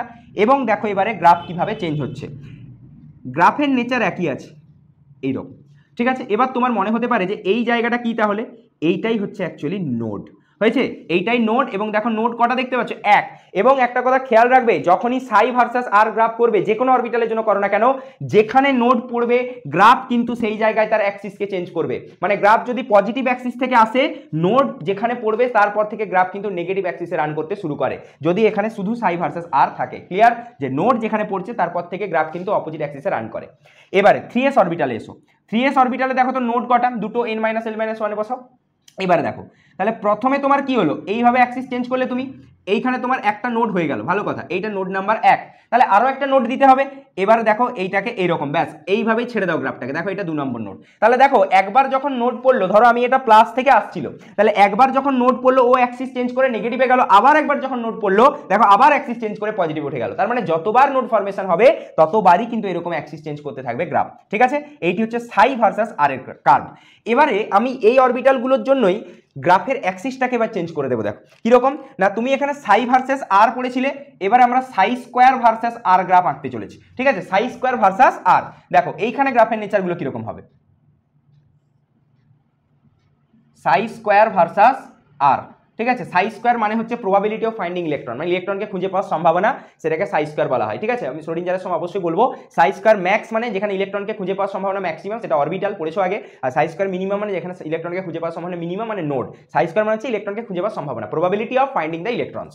তো আমরা তার সাথে এবার প্লট করতে চলেছি আর এর 1s এর জন্য, এটা 1s আছে, তো এটা 1s এর জন্য প্লট করবো। তারপরে আমরা যে গ্রাফটা প্লট করব সেটা 2s আছে ওদিকে, তো এখানেও 2s এর জন্যই প্লট করব। আর এইদিকে যে গ্রাফটা আমরা প্লট করব এটা আমরা 3s অরবিটালের জন্যই প্লট করব। ঠিক আছে, শুধু অ্যাক্সিসটাকে চেঞ্জ করে দেওয়া আছে, বাকি সব সেম আছে। তাহলে প্রথমেই এগেন একই গল্প, নোড কাউন্ট করো। তো একই তো হবে, নোড তো এখানে কোনো চেঞ্জ হবে না। এখানে নোড 0, এখানে নোড কটা, একটা, এখানে নোড কটা, দুটো। অরবিটাল তুমি সেম রেখেছো মানে এটা 1s মানে 0, এটা 2s মানে 1, এটা 3s মানে 2। অরবিটাল তুমি একই রেখেছো মানে নোডের সংখ্যা একই থাকবে। তাহলে প্রশ্ন হচ্ছে গ্রাফ তাহলে এবার কি একই রকমই নেচার দেখাবে? নিশ্চয়ই একই রকম হলে আলাদা করে বলতাম না। গ্রাফ এখানে কিন্তু অন্য রকম নেচার দেখাবে। কি রকম দেখো, যখনই তুমি এইখানে স্কোয়ার করে দেবে না, এই যে কথাটা বললাম, যখনই নোড পড়বে গ্রাফ তার অ্যাক্সিস চেঞ্জ করবে, মানে পজিটিভ থেকে যদি গ্রাফ আসছিল তাহলে সে নেগেটিভে যাবে। তো স্কোয়ার করে দেওয়া মানে নেগেটিভে গ্রাফ আর যাবে না, কারণ অলরেডি স্কোয়ার, নেগেটিভে স্কোয়ার মানে অলওয়েজ কি হয়, পজিটিভ হয়। তো গ্রাফ কিন্তু যখনই সাই স্কোয়ার দেখবে, নোড পড়বে, কিন্তু গ্রাফ তার অ্যাক্সিস কে আর চেঞ্জ করবে না, কারণ তুমি স্কোয়ার করেছো, তাই নেগেটিভ নেগেটিভ ওখানে অলরেডি পজিটিভ হয়ে যাবে। তাহলে দেখো এখানে তো নোড নেই, তাহলে এখানে তো বুঝতে পারবে না, এটা নর্মালি এরকম রেক্টেঙ্গুলার হাইপারবোলার মতোই হবে। এখানে এসো এবার, এই জায়গায় কি হলো, তোমার নেচার এরকম ছিল গ্রাফের। এবারে দেখো এইটা, এই যে দেখো জায়গাটা এইটা, তাই না? দেখো ভালো করে, এই জায়গায় কিন্তু অ্যাক্সিস গ্রাফ চেঞ্জ করেনি এটার মতো, কিন্তু নোড পড়েছে, জাস্ট এই অ্যাক্সিসটাকে টাচ করে এরকম উঠে যাবে। ঠিক আছে, কারণ তুমি স্কোয়ার লাগিয়ে রেখেছো, স্কোয়ার মানে কিন্তু নেগেটিভে গ্রাফ রান করবে না। এইখানে যেটা করছিল, নোডের সংখ্যা একই থাকবে কিন্তু গ্রাফ নেগেটিভে রান করবে না। হলো, এবারে এখানে এসো, এখানে কটা ছিল, দুটো, অ্যাক্সিস চেঞ্জ করছিল বারবার, এখানে করবে না। তাহলে হবে কি রকম, এই দেখো, একবার তোমার এই জায়গায় টাচ করলো, নোড একটা হলো, আরেকবার এরকম উঠলো, দিয়ে আরেকবার এরকম উঠে এই দেখো হয়েছে দুটো নোড। দেখো কিন্তু গ্রাফ কোনোভাবেও নিচে যাচ্ছে না, তার মানে এটা হচ্ছে নোড নাম্বার 1, এটা হচ্ছে নোড নাম্বার 2। দুটো নোড এখানেও হয়েছিল, কিন্তু দেখো এই জায়গায় নোড কিন্তু চেঞ্জ হয়েছে, অ্যাক্সিস গ্রাফ চেঞ্জ করেছে এখানে, কিন্তু এখানে দেখো গ্রাফ অ্যাক্সিস চেঞ্জ করেনি, বিকজ তুমি সাই স্কয়ার ভার্সেস আর এর গ্রাফ এখানে ড্রয়িং করেছিলে। ঠিক আছে, এস অরবিটালে যেমন সাই ভার্সেস আর, সাই স্কয়ার ভার্সেস আর গ্রাফ করলাম, এবারে পি অরবিটালের জন্য দেখবো। তো পি অরবিটালে আমরা কোন কোন অরবিটাল নিচ্ছি সেটা একবার ভালো করে ফলো আপ করো। আমরা প্রথমে নিচ্ছি এখানে 2p অরবিটাল। 2p প্রথম বেসিক অরবিটাল, একদম 2p অরবিটাল নেব, তারপরে এখানে 3p নিয়ে নাও, তারপরে এখানে 4p নিয়ে নাও। ঠিক আছে, তিনটে করে নেব। তো 2pর জন্য গ্রাফ কি হবে, তার জন্য একটা অ্যাক্সিস আমাদেরকে এখানে ভাবতে হবে। এবার সাই ভার্সেস আর, এইখানে গ্রাফটা আমরা আঁকবো কার জন্য না 3pর জন্য আঁকবো, সাই ভার্সেস আর। আর এরপরে আমরা আঁকবো কার জন্য না 4p সাই ভার্সেস আর। ঠিক আছে, আমরা এটা 4pর জন্য আঁকছি, এটা আমরা 3pর জন্য আঁকছি, এটা আমরা 2pর জন্য আঁকছি। এবার আমি প্রথমে যেরকম শেখালাম তোমাদেরকে যে এখানে নোড আগে ক্যালকুলেট করো, তারপরে আমি আসছি গ্রাফের নেচার কি হবে। দেখো এই জায়গায় নোড কটা পড়বে, দেখো তো 2 -1 -1, কারণ পি এর জন্য এল এর মান কত হয়, 1 হয়। তাহলে n - l - 1, তার মানে নোড এখানে কত, 0, কোনো নোড নেই। পরেরটাতে ক্যালকুলেশন করো, দেখো নোড একটা, 3 - 1 - 1। পরেরটাতে আবার ক্যালকুলেশন করো, দেখো নোডের মান এখানে দুটো, 4 - 1 - 1 হলো। তাহলে এবারে হচ্ছে গ্রাফের নেচার কি হবে, প্রথমটা আমি মনে রাখতে বলেছি বারবার। দেখো এর গ্রাফের নেচার হচ্ছে এরকম টাইপ। ঠিক আছে, এটা আরেকটু এতটা শার্প হবে না, আরেকটু এই, ঠিক আছে, এইরকম টাইপের গ্রাফের নেচার হয়। এবারে তাহলে প্রশ্ন হচ্ছে যে এখানে তো নোড পড়েনি বলে ঠিক আছে বুঝতে পারলাম, এখানে কি হবে, নোড পড়েছে কিন্তু দেখো তুমি গ্রাফে রেখেছো এখানে সাই ভার্সেস আর, তার মানে নোড যেখানে পড়বে গ্রাফ কিন্তু এবার অ্যাক্সিস চেঞ্জ করবে। তাহলে দেখো কিরকম অ্যাক্সিস চেঞ্জ করছে, এরকম উঠলো এই। ঠিক আছে, কারণ নোড তো তোমাকে করতেই হবে, এখানে নোড একটা দেখাচ্ছে, এই যেটা তুমি দেখলে এইটা তোমার নোড নাম্বার 1, এবং গ্রাফ দেখো অ্যাক্সিস চেঞ্জ করেছে, তুমি পজিটিভে মানো এটাকে নেগেটিভে গ্রাফ রান করছে। এবারে এখানে এসো, দুটো নোড, তাহলে দুটো নোড কিভাবে হচ্ছে দেখো তো, এই একটা পড়লো আবার এই একটা হলো, তাই না? কারণ এখানে একটা নোড, এখানে একটা নোড, এটা নোড নাম্বার 1, এটা নোড নাম্বার 2। দেখো প্রথমবার যখন নোড পড়েছে অ্যাক্সিস চেঞ্জ করছে, আবার দ্বিতীয়বার যখন নোড পড়ছে তখন আবার কিন্তু গ্রাফ অ্যাক্সিস চেঞ্জ করছে, কারণ তুমি শুধু সাই ভার্সেস আর এর গ্রাফ এঁকেছিলে। এবারে দেখো এই গ্রাফটাকে আমি যখন সাই স্কোয়ার মানে probability of finding the electron versus r এ ড্রয়িং করব, তখন সেই গ্রাফটা দেখতে কিরকম হবে। তো প্রথমে আমরা 2pর জন্য ড্রয়িং করি, এটা হচ্ছে সাই স্কোয়ার ভার্সেস আর। তারপরে আমরা ড্রয়িং করব 3pর জন্য, এটাও সাই স্কোয়ার ভার্সেস আর। এবং তারপরে আমরা ড্রয়িং করব না 4pর জন্য, এটাও সাই স্কোয়ার ভার্সেস আর। ঠিক আছে, তো দেখো এগেন বলেছে অরবিটাল সেম মানে তো নোড তো একই থাকবে, মানে এটা যদি 2p অরবিটাল হয় এখানে নোড 0, এটা 3p হলে নোড একটা, 4p হলে নোড এখানে দুটো। তাহলে নিশ্চয়ই বুঝতে পেরে গেছো এতক্ষণে যে গ্রাফের নেচারটাই তাহলে চেঞ্জ হবে। কিভাবে চেঞ্জ হবে দেখো, তো এখানে নোড নেই মানে গ্রাফ ওখানে যা ছিল এখানেও তাই আছে, এখানেও যা ছিল এখানেও তাই আছে। ঠিক আছে, এখানে নোড একটা, কিন্তু এবার দেখো অ্যাক্সিসে পড়ে আছে সাই স্কোয়ার, তার মানে কিন্তু গ্রাফ এখানে তার কিন্তু অ্যাক্সিস আর চেঞ্জ করবে না। তাহলে গ্রাফ এখন যাবে কিরকম, এই যাবে এইরকম উঠে ছেড়ে দেবে, বুঝতে পারলে? এই দেখো একটা নোড পড়লো না এখানে, এটা কিন্তু দেখো গ্রাফ কিন্তু তার অ্যাক্সিস চেঞ্জ করেনি। এটাতে কি করবে, এই দেখো গ্রাফ একবার উঠলো, এই আরেকবার উঠলো, এই করে ছেড়ে দাও, ঠিক আছে। দেখো এই জায়গায় একটা নোড পড়েছে, আবার এই জায়গায় আরেকটা নোড পড়েছে, দুটো নোড, কিন্তু গ্রাফ অ্যাক্সিস চেঞ্জ করেনি। এখানেও দুটো নোডই ছিল, কিন্তু এখানে গ্রাফ অ্যাক্সিস চেঞ্জ করছিল কারণ তুমি সাই ভার্সাস আর এঁকেছিলে। এখানে গ্রাফ কিন্তু অ্যাক্সিস চেঞ্জ করবে না কারণ তুমি সাই স্কোয়ার ভার্সাস আর এঁকেছো। এবারে একটা কথা মনে রাখবে, এই যে গ্রাফগুলো পড়লে না, এই গ্রাফগুলোর নেচার কিন্তু ডি এবং এফ এর নেচারের সাথে ম্যাচ করে। কিরকম ভাবে ম্যাচ করে আমি তোমাদেরকে বলে দিচ্ছি। তো সেইটা নিয়ে আমরা একটা কম্বিনেশন গ্রাফ আঁকবো এবারে, সেইটা একটু ভালো করে এবার ফলো করো। তো বলা হচ্ছে এই জায়গায় দেখো যে ডি এবং এফ অরবিটাল, তাহলে ডি এবং এফ অরবিটালের গ্রাফ কিরকম টাইপের হবে, এটা তো আমরা এসপি নয় বুঝে গেলাম। ডিএফ কিরকম হবে মনে রাখবে, 2p অরবিটালের যে গ্রাফ হবে, ঠিক আছে, সেই গ্রাফটা হবে 3ডির জন্য, সেই গ্রাফটা হবে 4f এর জন্য একই, হ্যাঁ কি না। 2p 3d 4f, শুধু দেখো এক এক করে বেড়ে যাচ্ছে সংখ্যাটা। তাহলে যদি এটা 3p অরবিটালের জন্য আঁকি তাহলে এটা কত হবে, 4d এক এক করে বেড়ে যাচ্ছে, আর এটা হচ্ছে 5f। যদি তুমি 4p রাখো মানে 4p জানো, তাহলে তুমি 5dর গ্রাফ আঁকতে পারবে, তুমি 6f এর গ্রাফ আঁকতে পারবে। এই রকম প্যাটার্নে গল্পটা চলে, ঠিক আছে। কেন আমি বুঝিয়েও দিচ্ছি, দেখো প্রত্যেক জায়গায় দেখো নোডের সংখ্যা একই থাকবে। এই 2p যে তুমি দেখছো, এই 2p তে দেখবে নোড 0, দেখবে 3dতেও নোড 0 আছে, কারণ n - l - 1, তাহলে এর n এর মান 3, d এর জন্য l এর মান 2 - 1 মানে 0, 4 - 3 - 1 এটাও 0। এখানে তুমি দেখবে সবার ক্ষেত্রে নোড একটা করে পড়ছে, এখানে নোড দুটো, এর পরেরটা নোড 3টে, এভাবে চলতে থাকে। তার মানে আমি যদি আলটিমেট p এর অরবিটালগুলোর সবগুলো জানি, তাহলে আমি d এর এবং f এর অরবিটালের নোড কিন্তু বার করতে পারবো।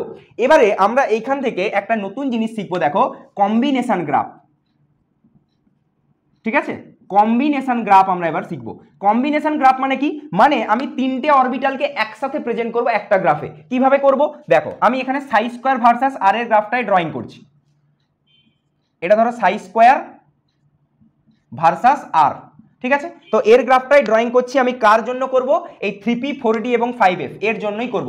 বলে দেওয়া হলো এদের জন্য নোড কটা করে পড়বে, একটা করে, এবং গ্রাফের নেচার p এর যা হবে df এরও তাই হবে। তাহলে এবারে ভালো করে ফলো করবে এই জায়গাটা, যে এই জায়গায় নোড পড়ছে তিনটে, সরি একটা, এবং প্রথমে আছে কি 3p।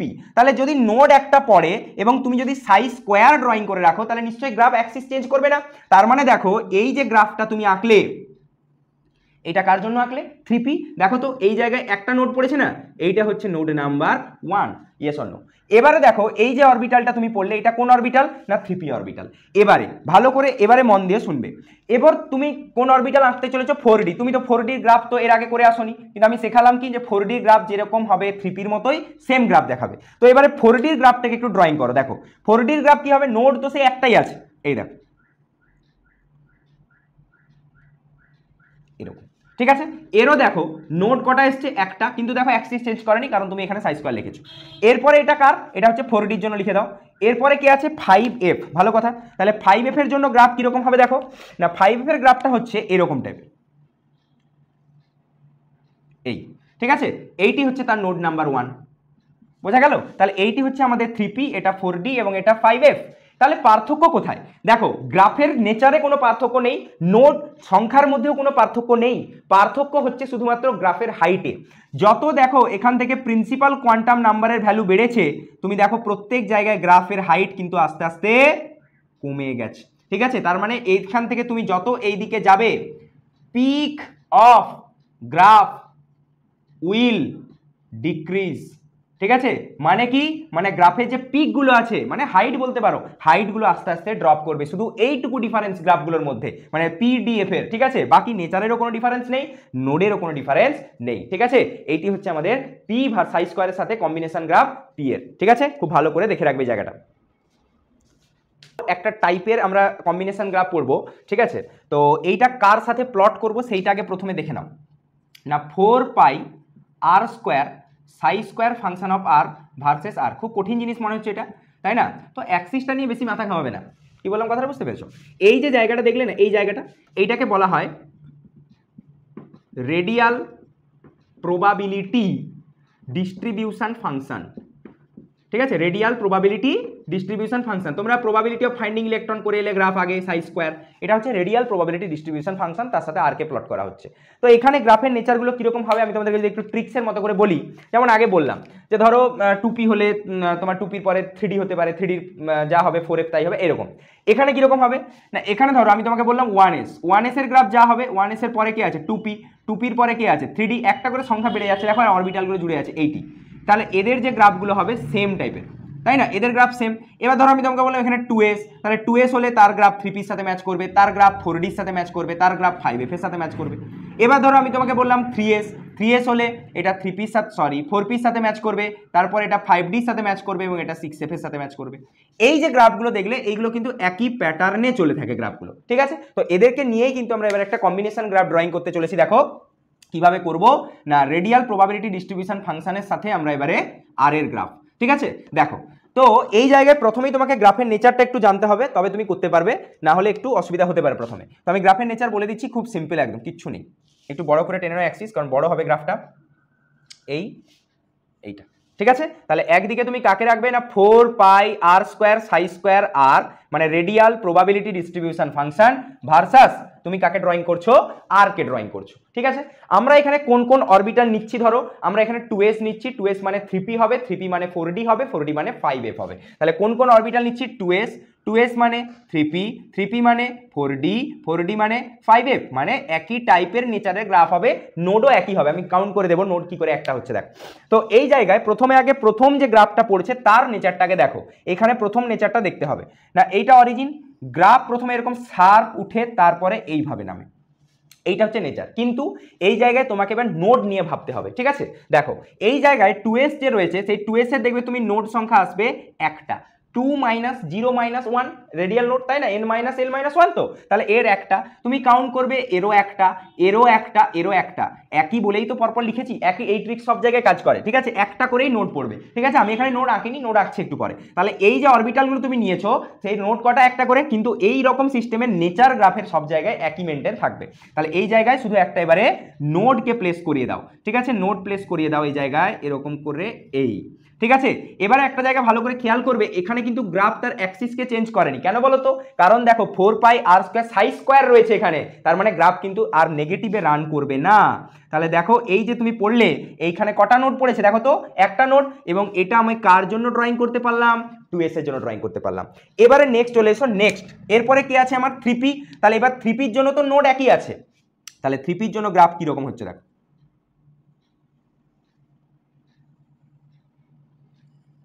ঠিক আছে। এই দেখো একটা নোড 3pর জন্য পড়েছে, এই যে অরবিটালটা দেখলে এটা কার জন্য হলো না 3pর জন্য হলো।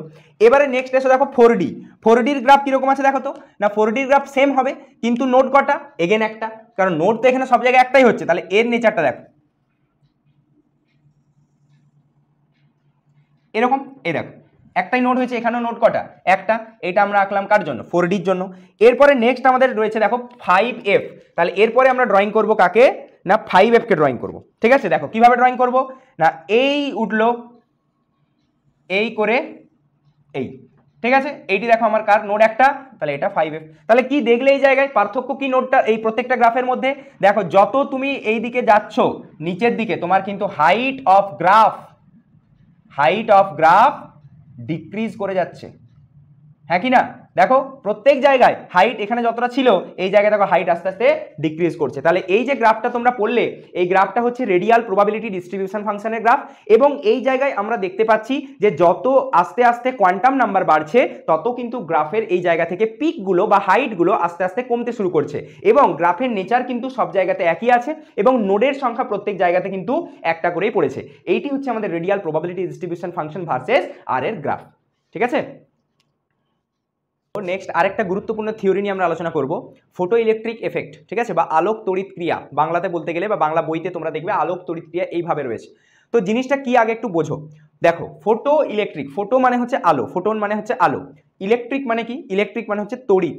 তো এখানে কি হয় না, কোনো একটা মেটাল সারফেস, ধরো আমার এই যে হাতটা রয়েছে এই হাতটা একটা মেটাল সারফেস বা কোনো একটা ধাতব তল, এর ওপরে যদি আমি ধরো এরকমভাবে লাইট ফেলি, তাহলে এই লাইট ফেললে আমার হাত থেকে ইলেকট্রন বেরোতে শুরু করে, এই যে ঘটনাটা বা কারেন্ট তৈরি হতে শুরু করে, এই যে ঘটনাটা পড়লে এটাকেই বলা হয় ফটো ইলেকট্রিক এফেক্ট, ঠিক আছে। তাহলে কোনো একটা মেটাল সারফেসের উপরে যদি লাইট পড়ে তাহলে সেখান থেকে ইলেকট্রন বা কারেন্ট তৈরি হতে বা জেনারেট হতে শুরু করে, এটাকে ফটো ইলেকট্রিক এফেক্ট বলা হয়। এবং এই যে লাইট পড়ছে যে কোনো লাইট ফেলে দিলে হবে না, সেই লাইটের কিছু পার্টিকুলার বৈশিষ্ট্য আছে, আমরা সেগুলো নিয়ে এখানে আলোচনা করতে চলেছি। দেখ তো কি বলা হচ্ছে,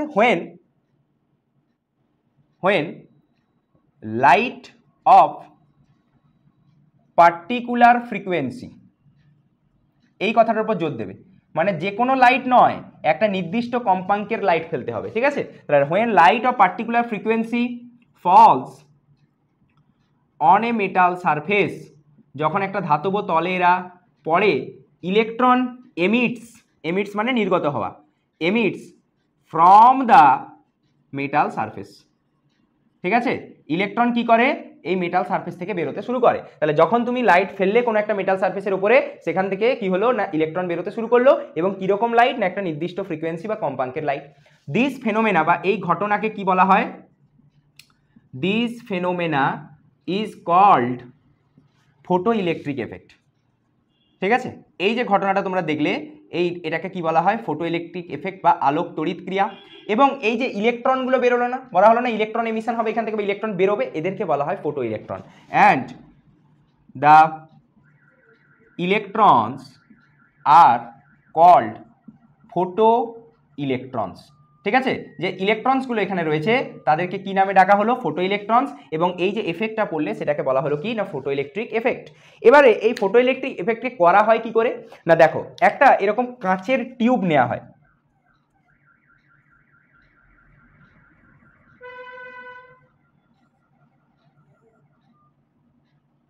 ঠিক আছে, এরকম টাইপের একটা গ্লাস টিউবকে প্রথমে নেওয়া হয়। এরকম টিউব তোমরা দেখেছো সেই এতে ইউজ করা হতো ক্যাথোড রে এক্সপেরিমেন্টে। ঠিক আছে, তো সেই রকম টাইপের একটা কাঁচের টিউব এখানে নেওয়া হয়েছে, এবং এই কাঁচটা খুব ভালো মেটেরিয়াল দিয়ে তৈরি হয়, কোয়ার্চ গ্লাস দিয়ে তৈরি করা হয়ে থাকে। কি বললাম কথা বুঝতে পারলে, কোয়ার্চ গ্লাস দিয়ে এটাকে তৈরি করা হয়ে থাকে। এবং এই ভেতরে সেটআপটায় কি থাকে না, ভেতরে সেটআপে দেখো দুটো এরকম মেটাল প্লেট রাখা থাকে, এইটা একটা মেটাল প্লেট আর এইদিকে আরেকটা মেটাল প্লেট। এই যে এগুলো দেখলে এগুলো কি, এগুলো হচ্ছে মেটালের প্লেট বা ধাতব পাত। এবারে এইখান থেকে কি হয় না, এবারে লাইট আসতে থাকে, লাইট মানে জেনারেলি সানলাইটের কথাই বলা হচ্ছে। তো লাইট কি করে এই মেটাল প্লেটগুলোতে এসে এবার পড়ে, ভালো করে অবজার্ভ করে দেখো, লাইট আসছে এগুলো। ঠিক আছে, তাই তো বলা হলো একটা নির্দিষ্ট ফ্রিকোয়েন্সি লাইট আসবে, তারা যদি এই মেটাল সারফেসগুলোর উপর পড়ে তাহলে এখান থেকে ইলেকট্রন বেরোতে শুরু করবে। কিন্তু তার আগে তোমাকে এখানে ব্যাটারি লাগাতে হবে। ঠিক আছে, সোর্স না দিলে ইলেকট্রন কখনো বেরোতে পারে না, কারেন্ট ক্যারি করতেই পারবে না, তাই না? তাই জন্য এইখানে একটা নির্দিষ্ট ভোল্টেজের কি লাগাবে না ব্যাটারি লাগিয়ে দেবে। হলো, এবারে যখনই কি হলো এই জায়গা থেকে লাইট আসছে, এটা কি আসছে না লাইট আসছে, তাহলে যখনই লাইট আসবে এই মেটাল সারফেসের উপরে, তখনই এই মেটাল সারফেস থেকে কে বেরোতে শুরু করবে, এই ইলেকট্রন, যাকে তুমি কি নামে চিনলে না ফটো ইলেকট্রন। তাহলে এই মেটাল সারফেস থেকে এবারে নির্গত হতে শুরু করলো কে, ইলেকট্রন। এইগুলোকেই নাম দেওয়া হলো কি না ফটো ইলেকট্রন। ঠিক আছে, তাহলে দেখো লাইট এলো, নির্দিষ্ট ফ্রিকোয়েন্সির লাইট এলো, এবং সেখান থেকে কি হলো না ইলেকট্রন এমিশন হতে শুরু করলো বা ইলেকট্রন বেরোতে শুরু করলো। এই ঘটনাটাকে কি নামে ডাকা হলো না ফটো ইলেকট্রিক এফেক্ট বা আলোক তড়িৎ ক্রিয়া। এবারে এই যে তোমরা ফ্রিকোয়েন্সি দেখলে, পার্টিকুলার ফ্রিকোয়েন্সি বললাম, এই জায়গার ফ্রিকোয়েন্সির একটা নাম আছে। ঠিক আছে, তো সেই নামটা একটু শুনে নাও, the minimum frequency, the minimum frequency, ঠিক আছে, যেটা লাগে এই জায়গায় মানে এই ফটো ইলেকট্রিক এফেক্টের জন্য, একে বলা হয় thresh hold frequency. Thresh hold frequency, ঠিক আছে, থ্রেশহোল্ড ফ্রিকোয়েন্সি নামে ডাকা হয়। এমনিতে ফ্রিকোয়েন্সিকে তোমরা জানো আমরা নিউ সাইন দিয়ে দেখাই, এরকম সাইন দিয়ে দেখাই না, তো এই থ্রেশহোল্ড ফ্রিকোয়েন্সিকে বলা হয় কি নিউ নট। ঠিক আছে, বা নিউ জিরো বলতে পারো এরকম।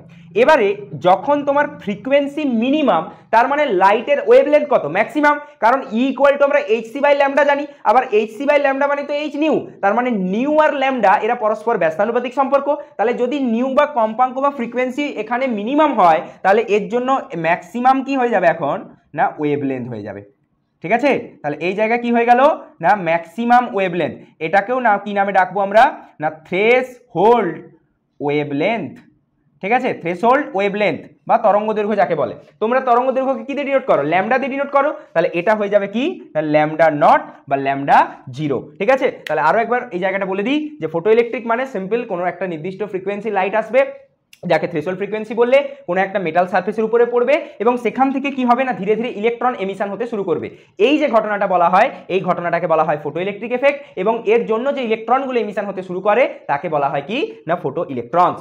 ঠিক আছে, পরে দেখো ফটো ইলেকট্রিক সংক্রান্ত আমরা খুব গুরুত্বপূর্ণ একটা ইকুয়েশন পড়বো, সেটা হচ্ছে আইনস্টাইন ইকুয়েশন। প্রত্যেকেই নাম শুনেছো এই বিজ্ঞানীর, আইনস্টাইন ইকুয়েশন। ঠিক আছে, দেখো আইনস্টাইন ইকুয়েশন কি বলছে, মন দিয়ে আগে এই জায়গাটা শুনবে। প্রথমে এই ইকুয়েশন পড়তে যাওয়ার আগে তোমাদেরকে একটা কনসেপ্ট আমি আগে বলি, তারপরে আমি ইকুয়েশনে আসছি। ধরো আমরা ফটো ইলেকট্রিক এফেক্টটাকে যদি আরেকবার রিকল করি, আমরা কি পড়লাম এখানে, না পড়লাম যে কোনো একটা মেটাল সারফেস থাকবে যেখানে লাইট আসবে এক পার্টিকুলার ফ্রিকোয়েন্সি, থ্রেশহোল্ড ফ্রিকোয়েন্সি, সেখান থেকে ইলেকট্রন এমিশন হবে। এবারে ধরো এই জায়গা থেকে লাইট আসতে শুরু করছে, ধরো এইখান থেকে নির্দিষ্ট ফ্রিকোয়েন্সির লাইট এই মেটাল সারফেসের উপরে পড়ছে, এটা একটা মেটাল সারফেস ধরো।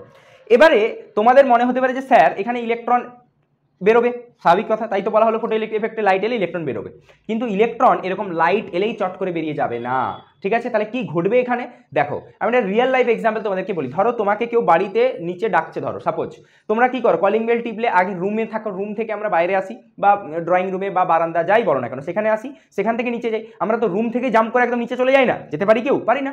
তো এখানেও সেরকম ব্যাপারটা একই রকম, এই যে মেটাল সারফেস রয়েছে এই মেটাল সারফেসে এই ইলেকট্রনগুলো প্রথমে আগে সারফেসে আসে, সারফেসে মানে ওরা রুমের ভেতরে ছিল, মানে মেটাল সারফেসের ভেতরে ছিল, বসেছিল চুপচাপ, তুমি কি করলে লাইট ফেলে তাকে এক্সাইট করলে, এনার্জি দিলে, ওরা তখন কি হবে ওই রুম থেকে এবারে বাইরে আসছে, মেন দরজায় আসছে, সেখান থেকে তারপরে বাইরে গেটের বাইরের দরজাতে যাবে। তাহলে এই যে ইলেকট্রনগুলো দেখলে এই ইলেকট্রনগুলো এবারে কোথায় আসবে, প্রথমে এই রকম এই সারফেসে উঠে আসবে, ঠিক আছে?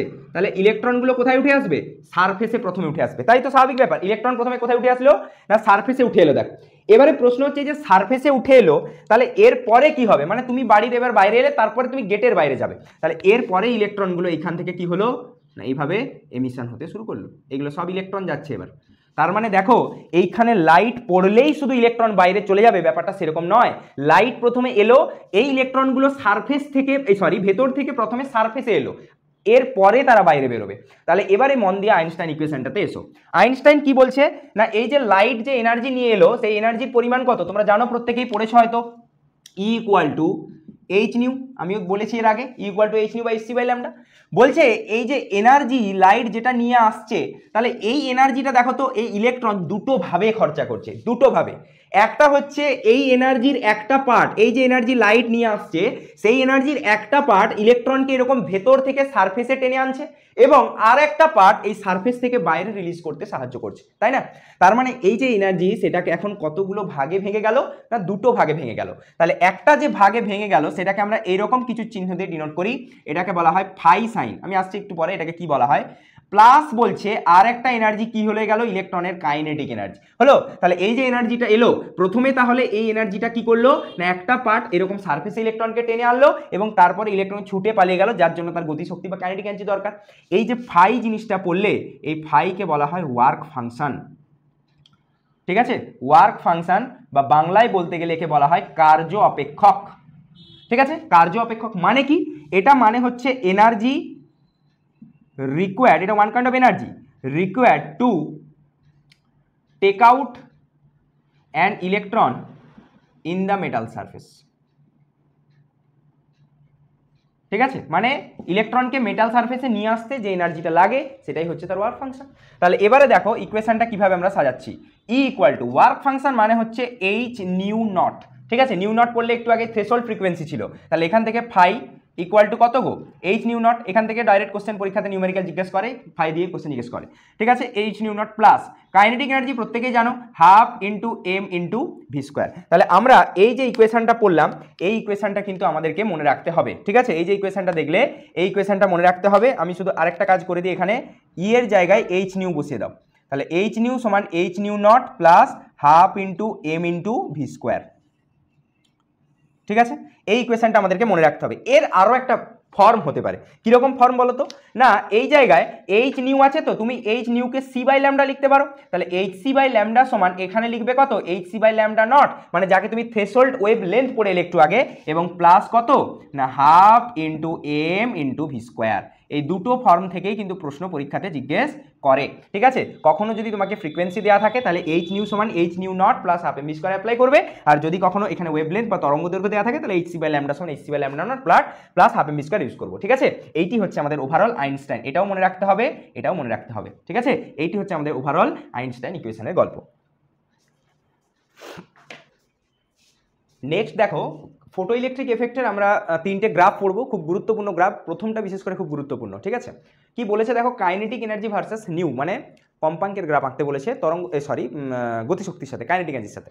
তো কি করে করবো, গ্রাফ প্রথমত আমি বলে দিই, কেউ এখানে মুখস্থ করবে না, ঠিক আছে? গ্রাফ করার টেকনিক আছে, আমি সেই টেকনিকটা আগে শিখিয়ে দিই। তো এই জায়গায় আমরা আইনস্টাইন ইকুয়েশন কি পড়লাম সেটা আরেকবার রিকল করো। আইনস্টাইন ইকুয়েশন আমরা পড়লাম এইচ নিউ সমান H nu naught plus kinetic energy মানে হাফ এম ভি স্কোয়ার, এটাই পড়েছিলাম। এবারে দেখো আমাকে কাইনেটিক এনার্জি প্রথমে, এটাও অনেকে গ্রাফের অ্যাক্সিস হয়তো চিনতে ভুল করে, আমি একটা ট্রিক্স বলে দিই মনে রাখার। কোশ্চেনে যেটা প্রথমে দেওয়া থাকবে দেখবে, ঠিক আছে, এটা ভার্সেস এটা, যেটা প্রথমে দেওয়া থাকবে সেটা হচ্ছে ওয়াই, ঠিক আছে, তাহলে এইগুলো হচ্ছে তোমার ওয়াই অ্যাক্সিস। এইটি মনে রাখবে, একটা ট্রিক্স এটা মনে করতে পারো যে কোশ্চেনে যেটা প্রথমে দেওয়া থাকবে যে এটা ভার্সেস এটা গ্রাফ আঁকো, তো প্রথমে যেটা দেওয়া থাকবে সেটা হচ্ছে কাইনেটিক এনার্জি, আর সরি ওয়াই, আর সেটা পরেরটা হচ্ছে এক্স, মানে এখানে কাইনেটিক এনার্জি আর এখানে কাইনেটিক এনার্জি, এখানে হচ্ছে ফোটো কারেন্ট, এরকম টাইপের, ঠিক আছে। এটা ওয়াই এটা এক্স, মানে প্রথমে এটা দেওয়া থাকবে সেটা হচ্ছে তোমার ওয়াই অ্যাক্সিস হবে। এবারে আমি কি করছি, এখানে কাইনেটিক এনার্জি যেহেতু আমার ওয়াই আছে, আমি এটাকে বাম দিকে নিয়ে নিচ্ছি। তাহলে এই ইকুয়েশনটা দেখো তো কত হলো, H nu naught plus kinetic energy সমান এইচ নিউ, এরকমই আছে, জাস্ট এটাকে বাম দিকে লিখেছি, ডান দিকে লিখেছি। এবারে কি করছি, আমি কাইনেটিক এনার্জিটাকে এই দিকে রেখে দিলাম, H new minus H nu not, মানে এইচ নিউ নটটাকে ওইদিকে মাইনাস করে দিলাম। দিলে কত আসছে দেখো তো, না কাইনেটিক এনার্জি সমান mu H plus of minus H nu not, এইভাবে লিখলাম। কেন লিখলাম বুঝতে পারবে এক্ষুনি তোমরা সরল রেখার সমীকরণ প্রত্যেকেই জানো, y equal to mx plus c, জানো। তাহলে এই যে দেখো আমার তো এটা y অক্ষ, হলো না, এটা আমার y অক্ষ ছিল। এবারে দেখো এই জায়গায় এই নিউটা আমার কি অক্ষ, x, তাহলে তোমরা জানো যে এই এর সাথে যেটা লেগে থাকে সেটা m হয় এবং প্লাস c হয়, তাই না। কিন্তু ইন্টারেস্টিং কথা হচ্ছে গ্রাফ এখানে কিন্তু মাইনাস সি দেখাচ্ছে, ওই জন্য আমি ফ্রেমটা বানানোর জন্য তোমাদেরকে দেখালাম যে y equal to mx plus c হচ্ছে, কিন্তু c এখানে কি, সেটা হচ্ছে নেগেটিভ, মানে ইন্টারসেপ্টটা গ্রাফের নেগেটিভ আছে। ক্লিয়ার? তোমরা এতদিন পর্যন্ত যে গ্রাফগুলো দেখতে সেখানে দেখবে এই যে স্লোপ, এমটাকে বলা হয় গ্রাফের স্লোপ, এটা নেগেটিভ হতো, নেগেটিভ হলে গ্রাফ ফল করে, পজিটিভ হলে গ্রাফ রাইজ করে, কিন্তু এই গ্রাফে স্লোপ পজিটিভই আছে কিন্তু ইন্টারসেপ্ট নেগেটিভ হয়ে গেছে। তাহলে এবারে গ্রাফ কি করে ড্রয়িং করব দেখো,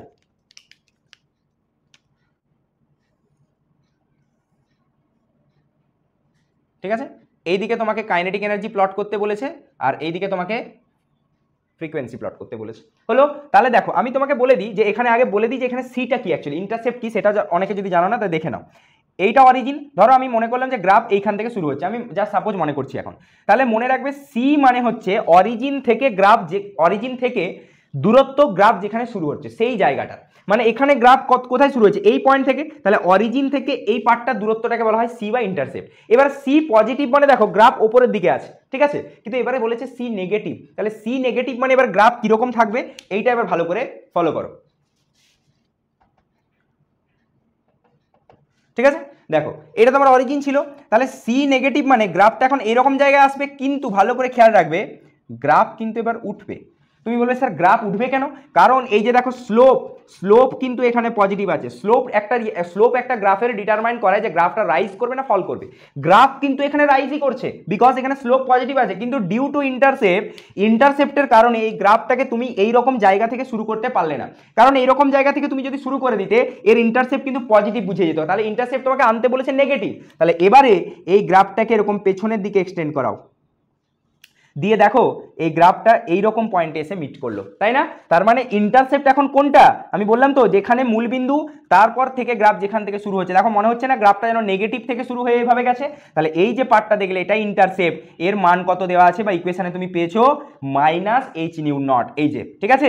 আর যে স্লোপ পেলে স্লোপের ভ্যালু হচ্ছে অনলি এইচ, শুধু এইচ আছে, প্ল্যাঙ্কস কনস্ট্যান্ট, ঠিক আছে। তাহলে গ্রাফ দেখো উপরে রাইজ করছে, স্লোপ পজিটিভ মানে গ্রাফ উপরে রাইজ করবে সব সময়, এটা কেউ মিসআন্ডারস্ট্যান্ডিং এ আনবে না যে গ্রাফ এখানে হয়তো ফল করছে, গ্রাফ ফল করেনি, গ্রাফ রাইজ করছে উপরে, কিন্তু ইন্টারসেপ্ট এখানে নেগেটিভ থাকার কারণে গ্রাফকে আমাকে পেছনে এক্সটেন্ড করাতে হলো এবং নেগেটিভ অ্যাক্সিস এসে মিট করাতে হলো। এইটি হচ্ছে কাইনেটিক এনার্জি ভার্সেস মিউ এর গ্রাফ, ঠিক আছে, খুব গুরুত্বপূর্ণ গ্রাফ, এটি ভালো করে দেখে রাখবে। এবারে নেক্সট আমরা চলে আসছি, দেখো kinetic energy versus intensity. Intensity মানে হচ্ছে লাইটের তীব্রতা, তো মনে রাখবে কাইনেটিক এনার্জি কিন্তু ইন্টেন্সিটির উপরে কোনোভাবে ডিপেন্ড করবে না, ঠিক আছে, মানে কাইনেটিক এনার্জি আর তুমি যদি এখান থেকে ইন্টেন্সিটি এই দুটোর যদি গ্রাফ আঁকো তাহলে দেখবে যে গ্রাফ কিন্তু মানে কাইনেটিক এনার্জি ডিপেন্ড করছে না, এরকম এক্স অ্যাক্সিসের প্যারালাল হয়ে যাবে, ঠিক আছে। এরপরে আসছি ফোটো কারেন্ট। আচ্ছা ফোটো কারেন্ট একটু বলে দিই, ফোটো কারেন্ট মানে হচ্ছে এই যে তুমি দেখলে না যে ফোটো ইলেকট্রিক এফেক্ট হলো, তাহলে ফটো ইলেকট্রিক এফেক্টের জন্য তুমি দেখলে ওখান থেকে ইলেকট্রন বেরোচ্ছে, তাহলে ইলেকট্রনগুলো কি করে না কারেন্ট ক্যারি করে। তো এই যে ইলেকট্রন যে কারেন্ট ক্যারি করে, এই ইলেকট্রন কারেন্ট ক্যারি করার জন্য এটাকে বলা হয় ফোটো কারেন্ট। আলো এলো তার জন্য কারেন্ট আসছে, তার জন্য ফোটো কারেন্ট। তো মনে রাখবো ফোটো কারেন্ট এবং এই ফ্রিকোয়েন্সি, এটাও কিন্তু ফোটো কারেন্ট ডিপেন্ড করে না ফ্রিকোয়েন্সির ওপরে। তাহলে এই গ্রাফটাও কিরকম হয়ে যাবে না এরকম এক্স অ্যাক্সিসের প্যারালাল টাইপ গ্রাফ তুমি দেখতে পাবে, ঠিক আছে। এটাও কিন্তু ডিপেন্ড করে না। তাহলে kinetic energy versus intensity, kinetic এনার্জিও ডিপেন্ড করে না, আর এখান থেকে ফোটো কারেন্ট ভার্সেস নিউ, এটাও কিন্তু ডিপেন্ড করে না। এইটি হচ্ছে খুব গুরুত্বপূর্ণ গ্রাফ, ভালো করে এই গ্রাফটা প্র্যাকটিস করে রাখবে, কাইনেটিক এনার্জি ভার্সাস ফ্রিকোয়েন্সির গ্রাফ, ঠিক আছে। খুব গুরুত্বপূর্ণ তিনটে গ্রাফ, ভালো করে প্র্যাকটিস করে নেবে একবার। দেখো এরপরে আমরা নেক্সট আলোচনা করতে চলেছি হাইজেনবার্গ আনসার্টেনটি প্রিন্সিপাল, ঠিক আছে, বা হাইজেনবার্গের অনিশ্চয়তা নীতি। তো হাইজেনবার্গ বলে একজন বিজ্ঞানী ছিলেন, তিনি কি বললেন, তিনি একটা স্টেটমেন্ট দিলেন যে একটি নির্দিষ্ট সময়ে কোনো বস্তুর, যে কোনো একটা বস্তুর নির্দিষ্ট অবস্থান এবং তার নির্দিষ্ট মোমেন্টাম, মানে একটা পার্টিকুলার যে ভরবেগ বলছে সেটা একটা সময়ে নির্ণয় করাটা সম্ভব নয়। মানে একটা নির্দিষ্ট সময়ে যে কোনো বস্তু হতে পারে, তার একটা পার্টিকুলার পজিশন এবং তার পার্টিকুলার মোমেন্টাম একসাথে নির্ণয় করাটা সম্ভব নয়, ঠিক আছে। তাহলে অ্যাকর্ডিং টু হাইজেনবার্গ আমরা কি পড়তে চলেছি এখানে না হাইজেনবার্গ আনসার্টেনটি প্রিন্সিপাল হয়েছে, বা বাংলাতে একে কি বলা হয় না হাইজেনবার্গের অনিশ্চয়তা নীতি, অনিশ্চয়তা নীতি, ঠিক আছে। তো দেখো হাইজেনবার্গ কি বললো, স্টেটমেন্টটা যেটা বললাম যে একটা নির্দিষ্ট সময়ে কোনো একটি বস্তুর অবস্থান এবং তার মোমেন্টাম বা ভরবেগ একসাথে নির্ণয় করা সম্ভব নয়। তো according to Heisenberg the exact position মানে অবস্থান অ্যান্ড মোমেন্টাম মানে ভরবেগ অফ এনি পার্টিকেল হয়েছে, any particle can not be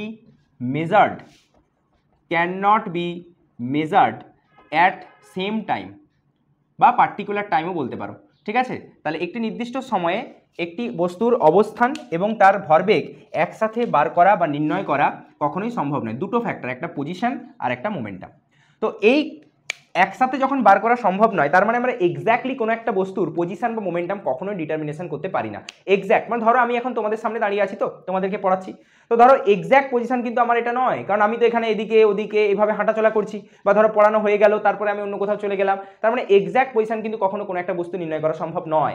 আবার ধরো মোমেন্টাম মানে ভরবেগ, তুমি ধরো সকাল 9টার সময় ধরো সাইকেল চালিয়ে যাচ্ছ, তোমার ধরো তখন স্পিড আমি দেখলাম তোমার 20, ওই 9টাতেই ধরো মানে মিলি সেকেন্ড সময়ের মধ্যে তোমার ধরো স্পিড একটু বেড়ে গেল, একজন তোমাকে অবজার্ভ করলো, সে দেখলো তোমার স্পিড 22, তাহলে মোমেন্টাম তো চেঞ্জ হলো না। তার মানে এক্স্যাক্টলি কখনো কোনো একটা বডির কিন্তু এখান থেকে বা পার্টিকেলের পজিশন বা মোমেন্টাম ক্যালকুলেট করা সম্ভব নয়। সেই কারণে এই আনসার্টেনটি বা অনিশ্চয়তা ঘটনাটা লেখা হয়েছে। অনিশ্চয়তা মানে কি, নিশ্চয়তা নেই যে জিনিসের। তো এইখানে আমরা দুটো জিনিস জানবো, একটা হচ্ছে ডেল এক্স, ঠিক আছে। ডেল এক্স মানে হচ্ছে আনসার্টেনটি ইন পজিশন, ঠিক আছে, মানে অবস্থানের অনিশ্চয়তা। অবস্থানে আমরা এখানে বার করতে পারিনি বলেছি আগে। এরপরে আমরা ডেল পি পড়বো। ডেল পি মানে কি না আনসার্টেনটি ইন মোমেন্টাম। এই দুটো ঘটনাই তো বলা হলো, একটা হচ্ছে অবস্থানের আনসার্টেনটি আর একটা হচ্ছে মোমেন্টাম বা ভরবেগের আনসার্টেনটি। এবং এই জায়গায় কিন্তু একটা ইকুয়েশন দিয়ে গেছিলেন হাইজেনবার্গ, কি বললেন তিনি না del X into del P is greater than or equal to h/4π, ঠিক আছে। আমি বারবার বলছি এটা কিন্তু অবশ্যই একটা প্রুফড মানে এক্সপেরিমেন্টাল ইকুয়েশন, ঠিক আছে, প্রুফ কিন্তু এর নেই সেভাবে, ঠিক আছে। তো জাস্ট এখান থেকে ডাইরেক্টলি মনে রাখবো যে del X into del P is greater than or equal to h/4π। এবারে এইটা তো একটা ইকুয়েশন, যতগুলো আমি বক্স করে দেবো সেই ইকুয়েশনগুলো ভালো করে খেয়াল রাখবো। এবারে দেখো এই যে পি মোমেন্টাম, পি মানে তোমরা কি জানো মাস ইন্টু ভেলোসিটি, তাই না, মানে ভর ইন্টু বেগ, তবেই তো নাম ভরবেগ। এবারে আমি যদি এখানে ডেল পি লাগাই মানে ধরো পরিবর্তন বার করতে চাই, তাহলে এখানে কত হবে ডেল ইন্টু এম ভি মানে এম ইন্টু ডেল্টা ভি। এবার তোমার মনে প্রশ্ন আসলো স্যার এখানে ডেল এম হলো না কেন, ডেল ভি যখন হতে পারলো ডেল এম হলো না কেন? তার কারণ কোনো বস্তুর মাস বা ভর কখনো পরিবর্তন হতে পারে না, সেটা সবসময় ফিক্সড আছে, ঠিক আছে।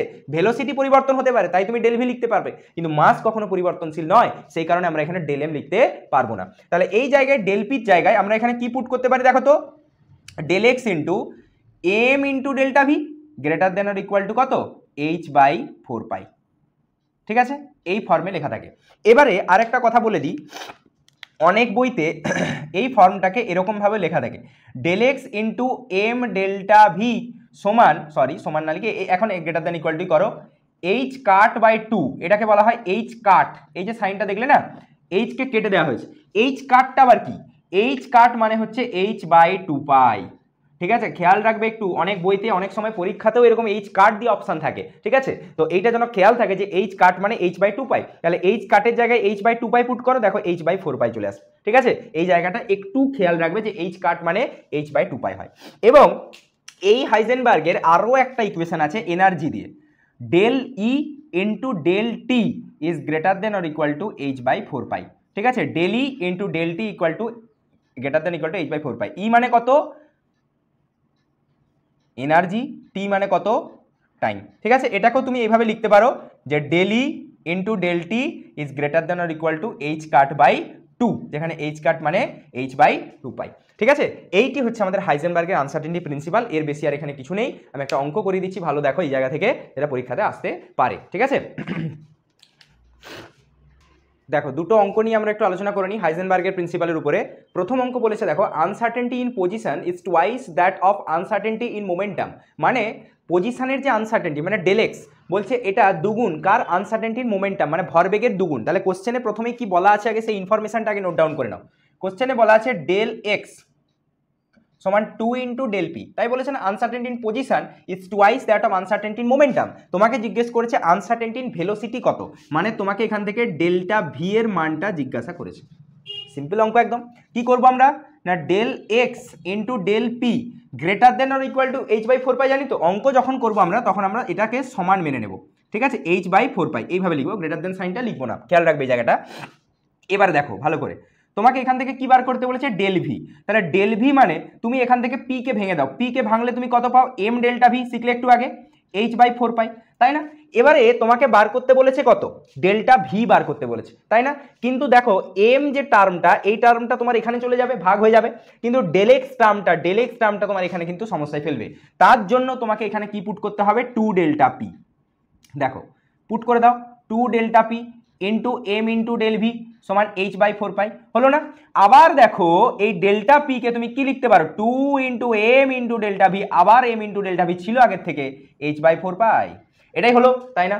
এবারে দেখো ভালো করে, তাহলে কি এলো অ্যাকচুয়ালি না, 2 থাকলো এখানে M square into delta V এর স্কোয়ার সমান দেখো h/, কত? 4π।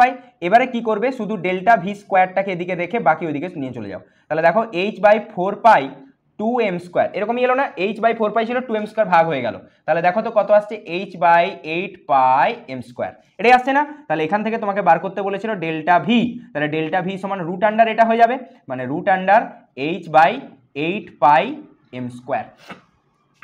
ঠিক আছে, এটাই হচ্ছে, কিছু বাইরে যাচ্ছে কি রুটের? দরকার নেই, এভাবে রাখলেও তুমি পাবে। আর না হলে যদি সলভ করতে চাও এটাকে মানে ভেঙে নিতে পারো এখান থেকে, এটার রুট করো, যদি 2√2 আসবে। ঠিক আছে, দরকার নেই, এভাবে এটাই অ্যান্সার করে দাও। ঠিক আছে, বোঝা গেল? এই হচ্ছে অঙ্ক, আর কিচ্ছু নেই এখানে। এবারে আরও একটা অঙ্ক দেখো, সিম্পল অঙ্ক এটাও। বলছে ball of mass 500 gram is moving with a speed of 200 metre per second. তার মানে এখান থেকে বলের যে মাসটা বলেছে এটা কত? 500 গ্রাম। এ মুভ করছে কত স্পিডে? না 200 মিটার পার সেকেন্ড। কিন্তু এই জায়গায় একটু খেয়াল রাখবে যে গ্রাম যে ইউনিটটা রয়েছে না, এই গ্রাম ইউনিটটা হচ্ছে সিজিএস, মানে মাসের সিজিএস একক। তাহলে এখানে যে মিটার দেখতে পাচ্ছ এটা হচ্ছে এসআই। তাহলে সিজিএস আর এসআই দুটোকে তো তুমি একসাথে কম্বাইন করে অঙ্ক করতে পারবে না, যে কোনো একটা ট্রান্সফার করতে হবে। তো তুমি যেটা খুশি করতে পারো, একে সিজিএস থেকে এসআই করতে পারো, একে এসআই থেকে সিজিএস করতে পারো, যেটা খুশি করতে পারো। আমি এখানে সিজিএস থেকে একে এসআই করে নিচ্ছি। তাহলে গ্রাম থেকে আমাকে কেজি যেতে হবে, 1000 দিয়ে ভাগ করব, মানে দেখো 1/2 কেজি চলে এলো। ঠিক আছে, তাহলে ভি আমি জানি। এবারে জিজ্ঞেস করেছে কি, দেখো এখান থেকে না, find out uncertainty in position of this বল। ঠিক আছে, তাহলে এটা বলে, এটাকে ডেল ভি মেনে নাও, আনসার্টেনটি বলা ছিল এখানে কোশ্চেনে। তাহলে del X into del P equal to কত? h/4π। তাহলে del X into M delta V সমান h/ কত আছে? 4π। তোমাকে বার করতে বলেছে দেখো ডেল এক্স, তাই না? আনসার্টেনটি ইন পজিশন বার করতে বলেছে, তাহলে ডেল এক্স সমান h/4π into M into delta V, তাই না? তাহলে এবারে সবের মান পুট করে দাও। তাহলে আমি h/4π কে ওরকমই রেখে দিচ্ছি। এখন এম কত? এম দেখো 1/2, তাহলে একদম এটাকে 1/2 বসিয়ে দাও। ডেল ভি কত গো? ডেল ভি দেখো 200। ঠিক আছে, তাহলে দেখো কি হচ্ছে, এটা 100 দিয়ে কেটে গেল। তাহলে কত পড়ে আছে উপরে? এইচ, আর নিচে দেখো 400 পাই। ক্যালকুলেশন করলে যা আসবে সেটাই অ্যান্সার। এইচ এর মান তোমরা জানো, এখানে পুট করবে 6.62 10⁻³ জুল সেকেন্ড, আর পাই এর মান পুট করে দেবে 3.14 বা 22/7 দিয়ে এটা ক্যালকুলেশন করবে। ঠিক আছে, আমি শুধু টাইপটা দেখিয়ে দিলাম যে এরকম টাইপের কোশ্চেন পড়ে, খুব ইজি, এই জায়গাগুলো খুব সহজ। ঠিক আছে, এই একদম ইজি জায়গা। তো এরই সাথে আমাদের অ্যাটমিক স্ট্রাকচারের পুরো চ্যাপ্টার কমপ্লিট হয়ে গেল। ঠিক আছে, প্রত্যেকটা পর্ব অবশ্যই খুব গুরুত্ব সহকারে কমপ্লিট করে রাখবে। আমি এরপরে অ্যাটমিক স্ট্রাকচারের যে পিওয়াইকিউ আছে সেটা নিয়ে অবশ্যই আরেকটা ক্লাস দেবো। ঠিক আছে, তার আগে তোমরা অবশ্যই এই যতগুলো থিওরি আমি পড়ালাম এবং কোশ্চেন সলভ করিয়েছি এগুলো ভালো করে আগে রিভিশন করে প্র্যাকটিস করো। ঠিক আছে।